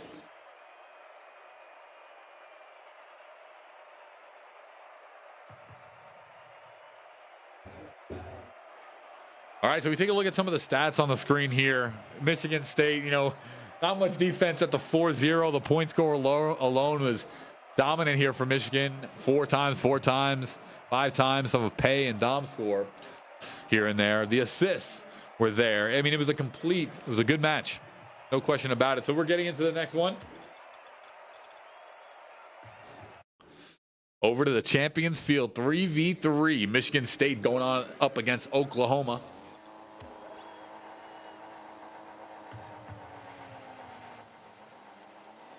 Loading into the arena. Game number 2. Remember, it is first to 4 match wins. Michigan State will take the 1-0 lead in the best of 7. All right, second match here. It's over to Bomb mid-screen. Does get that ball. A demolition. Those demolitions, they add up against your team. Remember, it takes your team off the field for even 4 or 5 seconds. You add 4 or 5 of those up, 6 of those up in a match, you're taking off the field 30 seconds. It's dramatic. Dramatic loss. There we go. We're seeing Will come down again. Gets demoed. And so far, Michigan State using all the intangibles to their advantage. Good defensive stop, though, by Oklahoma to knock back midfield. Michigan State has so far been the successor of this set. A nice there. Another 2 cars for Oklahoma are down right now. Michigan's going to get a big shot and the first score of the game. In game number 2, Bomb does connect. Let's see the replay here. Gets a demo off the backboard to himself. Front nose tip in. Bottom left field, part of the goal. Well done. Great play by Bomb. Michigan State now 1-0. Michigan State now 1-0. All right, game number 2 with this best of 7. Another demo comes out against Pay. I mean, it was a trade-off there with ball up, but still, it's adding up. A knockback and a second goal. Knock from Michigan State off the transition play, finds the ball in the loose field in the scramble, and right there, boosts it right in. Nobody can get back to it. It's 2-0 for MSU. Looking clean once again. 3:56, a long one to go, though, left in game number 2. Right, Oklahoma's just got to find their footing. They've played with so much aggression before. They've got to wake back up and get back to that level of play. We saw them playing a very high-skill game app earlier on stream, and it just seems like there's been a slight regression here, maybe just a little bit of hesitancy, but they've got to find their footing against MSU, because MSU right now, they are playing at a higher pace. Another demo comes out, and it's knocked off the demo tip in once again. 3-0. As Michigan State is all over the place in this one. Game number 2, playing strong still again.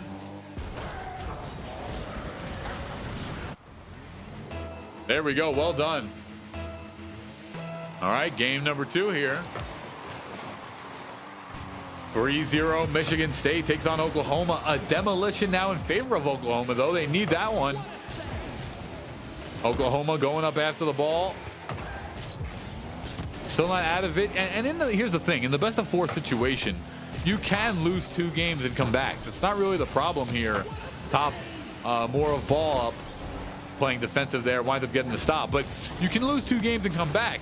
But they've got to change the strategy. They've got to play with a sense of urgency here, because we've just seen a different pace coming out from MSU so far. MSU ball in the red zone. Good defensive stop, though, by Pay.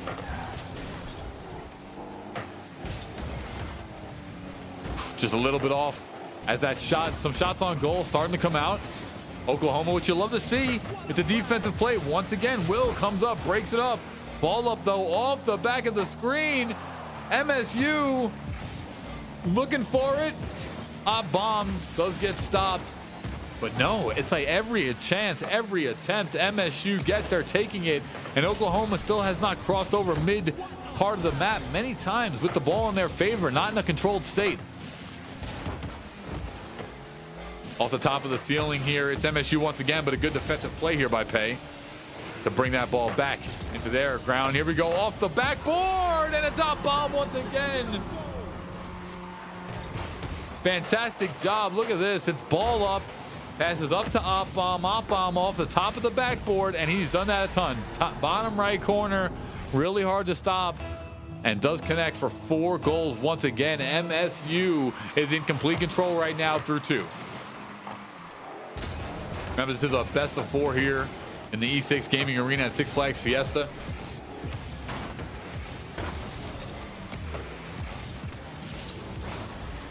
.145 left on the game clock here for these 2 teams to play. And no! What a stop. A cherry pick there. Almost able to come out for Oklahoma, but they still don't tack it on. What a defensive play. Michigan State not letting anything break down. Ooh, more ball up.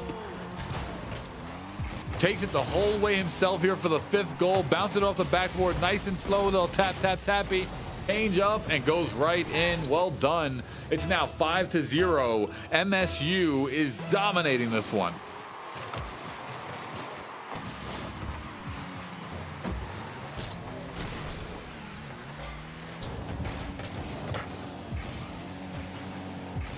All right. So this game, 116 remaining, 5 goals. I'll safely say, I mean, it will be extremely difficult for Oklahoma to come back. Not that they can't do it. Not that there's no will to be saved here. They could just start also prepping for the next match. Oh, bomb missing just one more time. And a nice defensive stop there by Oklahoma. Save the ball from that 6th goal. 53 seconds left on the clock. Anyone's game here.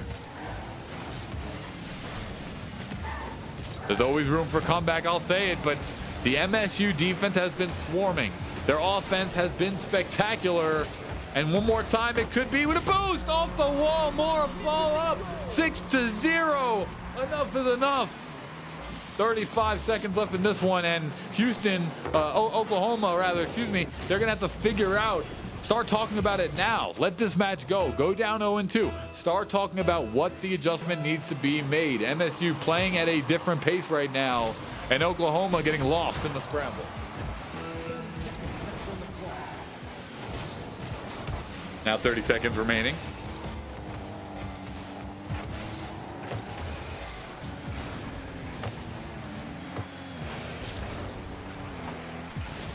All right, fantastic stuff.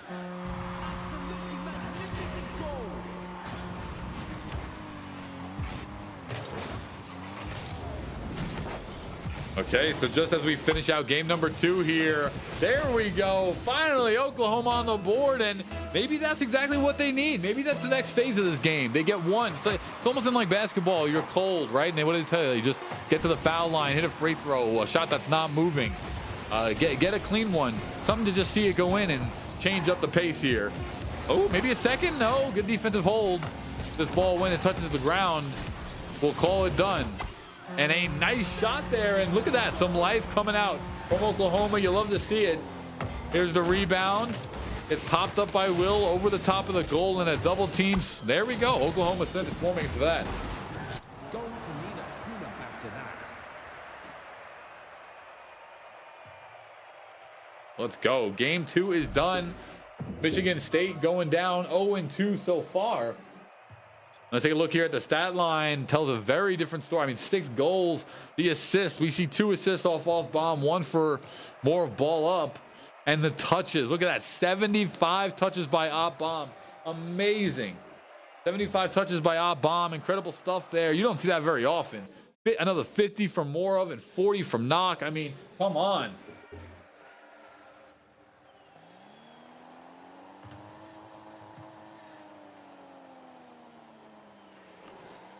All right, so the next event here, game number 3. Remember, it is a best of 4. Oklahoma University has got to find where their footing is here. They can't go on any longer.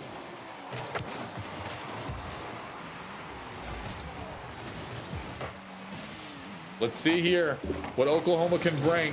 Let's get right into the game as game number 4 is underway. Game number 3 is underway, excuse me.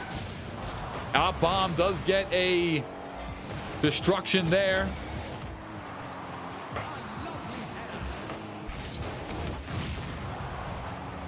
Bomb once again following alongside his camera. Will with the breakup mid-screen. Ball flies over mid-screen there.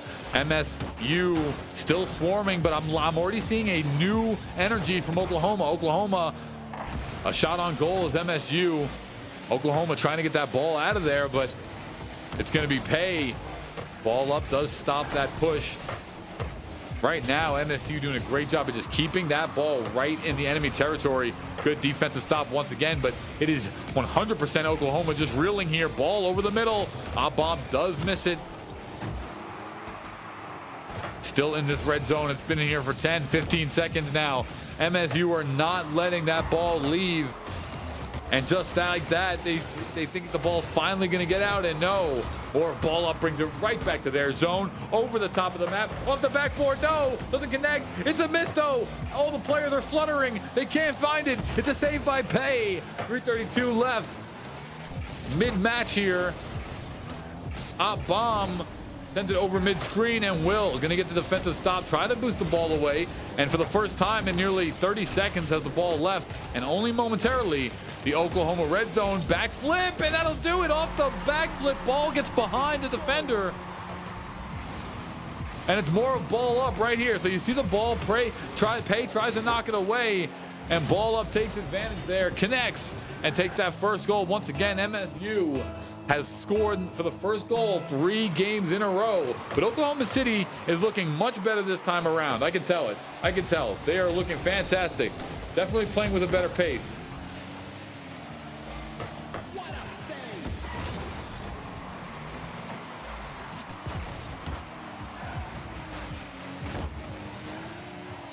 All right. Bomb here does wind up getting a touch early. Now we're over to ball up, over to bomb. Back into the red defensive zone, a defensive miss, but unable to convert is MSU, who once again are in the Oklahoma red zone. Oklahoma finally knocked that ball out of here, but it's going to be ball up, who winds up coming right back with it. Will with a nice save, and Pay has been all over the defensive boards as well. MSU is just, they're playing, their rotations right now have been so on point. Now, I do think that Oklahoma is playing 10 times better than they have in the previous couple of matches here. We're not seeing early goals. We're seeing a defensively relentless Oklahoma team try to find some offense. It just has not come just yet. Oh no, over the top, hit the crossbar. MSU kind of in the control as they swarm ball on the left side of the goalpost. Pay trying to get up to defend that ball. It's going to be over the middle, but no, nice stop by once again Oklahoma. MSU drives the ball. This is Rocket League 3-on-3. A stop once again as it's the SEC taking on the Big Ten in esports here at E6 Gaming. Six Flags Fiesta, and it's knocked once again. A second goal. Oklahoma can't get their minds out of it though. We see the replay here. Ball, nice little tap toss. Floor kick over to a driving knock, who taps it in off a floor kick. Once again, 2-0 now. Michigan State up over Oklahoma.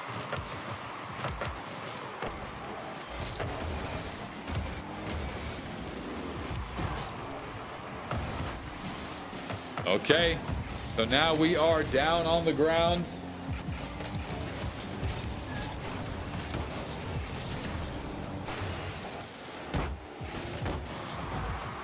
So far, here in game number 3, it's Michigan State. Only 1 minute remaining. This game was much more defensive, so Oklahoma's got to give themselves credit here, but they've got to figure out a way to get some offense. 60 seconds left. The official countdown has begun. We're now up in the air as Dom, we haven't seen Dom get in the game too much here, and it's another goal. Or ball up. Does connect. 3-0 in under a minute of gameplay.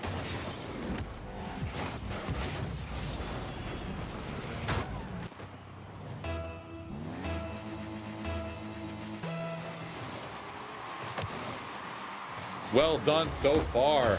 I love what I'm seeing here come out from both these teams, no question. Let's see now in this closeout of game number 3. Nice defensive play there by Pay. 3-0 though. Michigan State, they've come here to play today.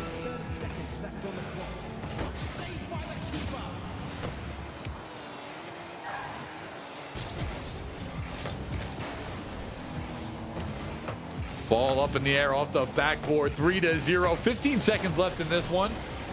And so far, it's up just by just a little bit. Rocket League, 10 seconds remaining here. Bottom 10. No Oklahoma score here, though, unfortunately. 3, 2. Ball's up in the air, and it's Michigan State going to dribble it out. Well done here. They're now go up 3-0. And you got to give credit where credit's due. Michigan State, not only in Smash Brothers, but also Rocket League, has come here to play. As these teams ready up for potentially the last game. Now it is 0-3 for Oklahoma, but that game was much more defensive, much closer. Oklahoma had some shots on goal. They played a little bit better. Now they just need to find, they have to find it. This is their last chance, obviously. First of 4 is the name of the game in this one. Best of 7. And Michigan State up now 3-0. So let's see how it plays out. as there'll be some last minute communications. Let's take a look here on the stage. Last minute communications. It's high hopes if you're Michigan State, but Oklahoma got to find some energy. Got to pick it up just a little bit. Okay, into the game as we're heading into Rocket League. All right, we take a look at the stats here from last one. All right, game number 4. This could potentially be it. MSU, Michigan State looking to close it out against Oklahoma University. Let's see how this game finally plays with Oklahoma reeling. Can they put something on the board? Ball over the middle. Nice save by Pay. Defense to offense is the way it could possibly go. Good control, though. Nice defense once again. Both teams swarming to get their hands on this ball.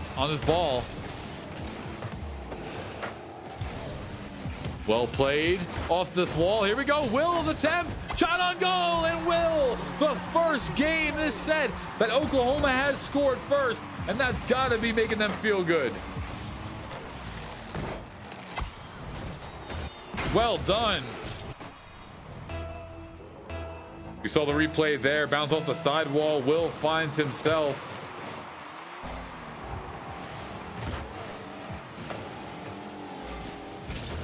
So far, Oklahoma needs that one on the board. They've got to feel good about themselves here. Michigan State is going to put it over the middle, and a demolition. No! What a save here. Last second, Oklahoma shoots it out of their goal. And now more of nice defensive play by Oklahoma once again. Hey, Dom got to find their way in the mix. OPP bomb goes for a shot, but Will with the clean breakup. Now driving the ball up past the midfield is Will in the air. But ball up will stop it right before the goal. Nice back-to-back defense coming out from Oklahoma. Fantastic. It has worked perfectly so far. Off the sidewall, still in the red zone. No! Dom getting knocked away.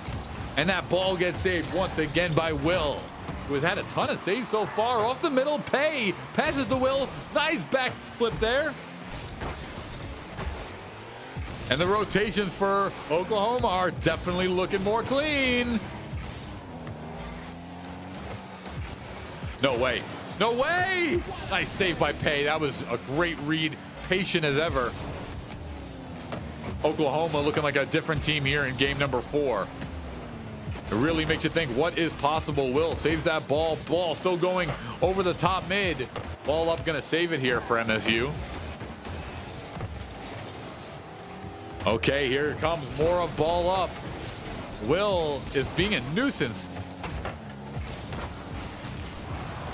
Demo coming out once again. Dom sends the ball flying. Demo back and forth. Blue team, nice save.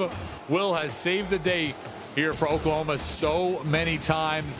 They need to be praising the ground he walks in, because Will over the top mid, and Morov ties this game up.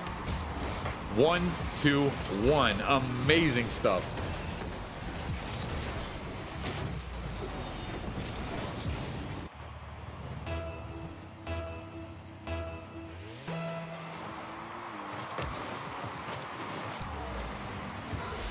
Wow, big demo right there.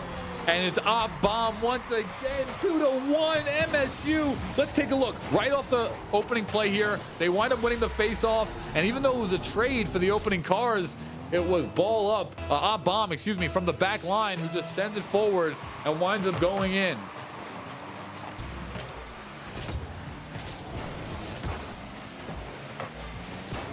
All right, ball up now.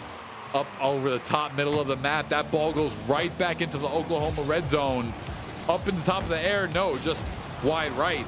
Will, another nice big defensive save for Oklahoma. Oklahoma has got to keep their mental in it. They are 1 goal behind. This match is still well in their grasp. Nice hit over here for Oklahoma. Gonna send it over the top of the map. Will on the midi rotation. Sets it up off the screen. And it does not connect. Pay up in the air. Ball Now up. Oh, is it a lob? No. What a defensive save once again by Will. Will for Oklahoma, making this look clean. Gets boosted up here. That ball up in the air. Gets shot over the head of Oklahoma. Bomb trying to score it. Both these teams are starting to swarm the rock, swarm the ball. Bomb does knock it away. And now it's an Oklahoma University team retreating as knock counters once again.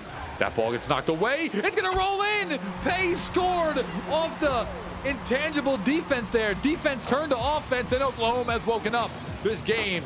They are now in the driver's seat, 2-2. Their best performance so far. They're more than capable of walking away with this one. 60 seconds left on the clock. A lovely header. No way, knock off the face-off. Bomb taps it up. It gets defended, and Knock is just right there to clean it up. 3-2, but 53 seconds left in the clock. It's not over yet.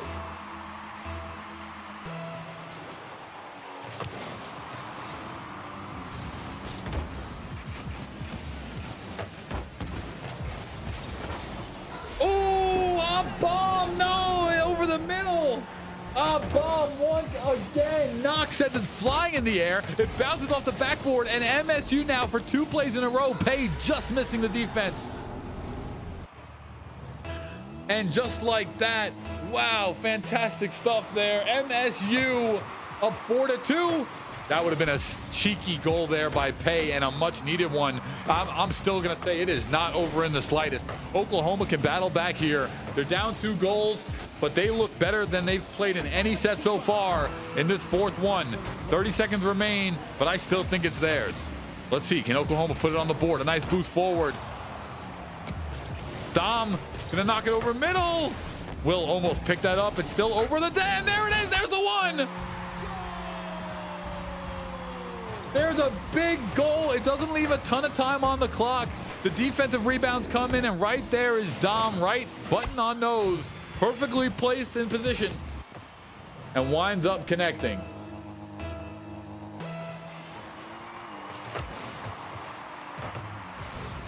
Not over just yet. Will here on the defense. Gets knocked away. 8 seconds left.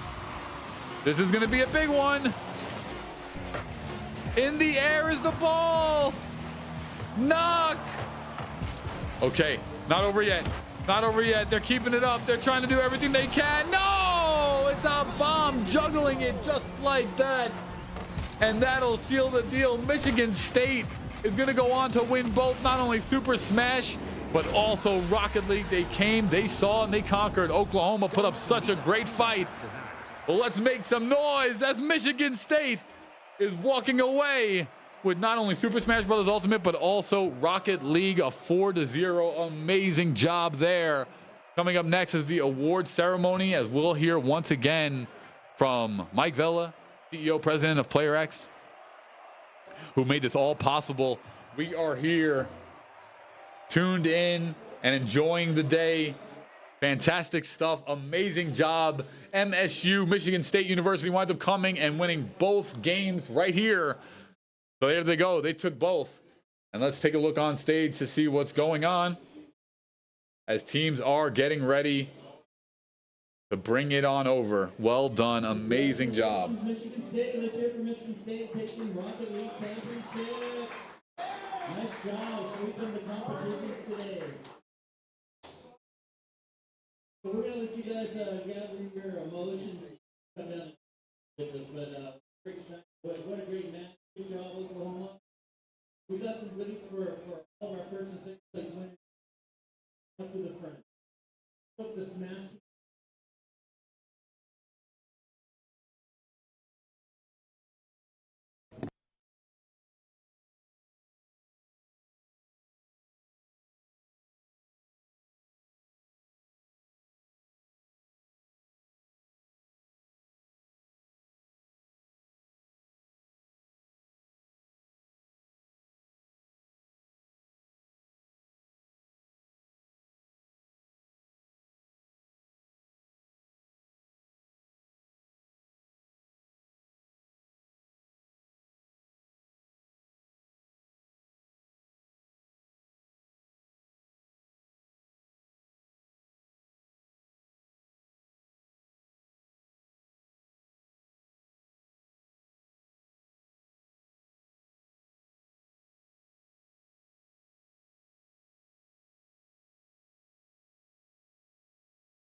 seconds left on the clock. What a save!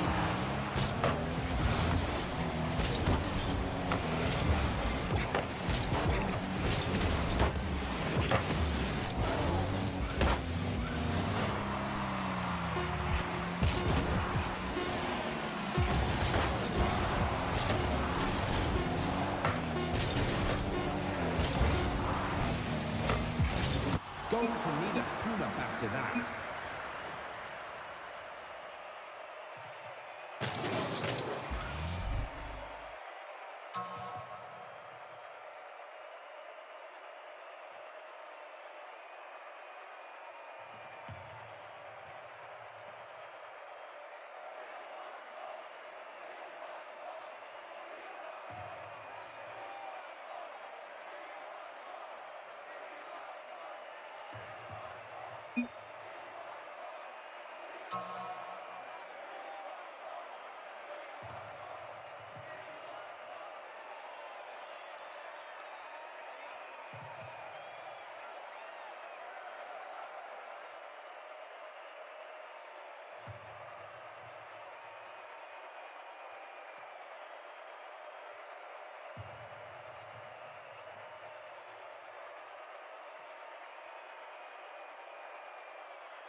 left on the clock. What a plan!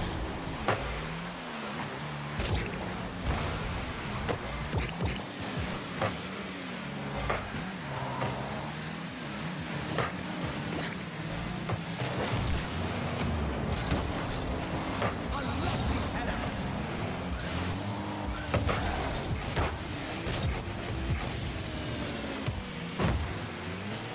30 seconds left on the clock.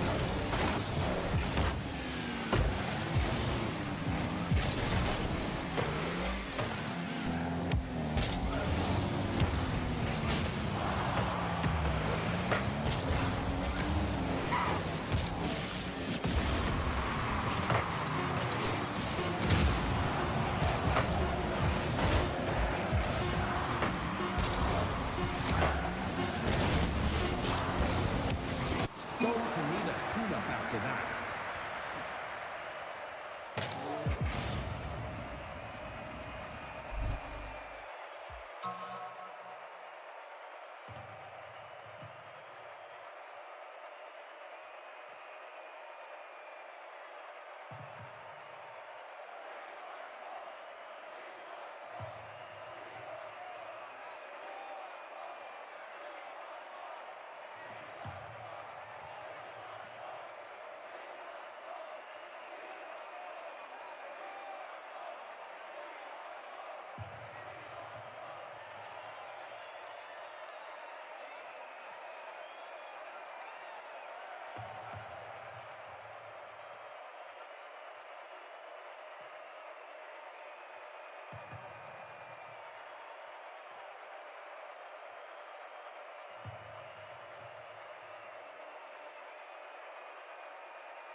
Going to need a tune-up after that.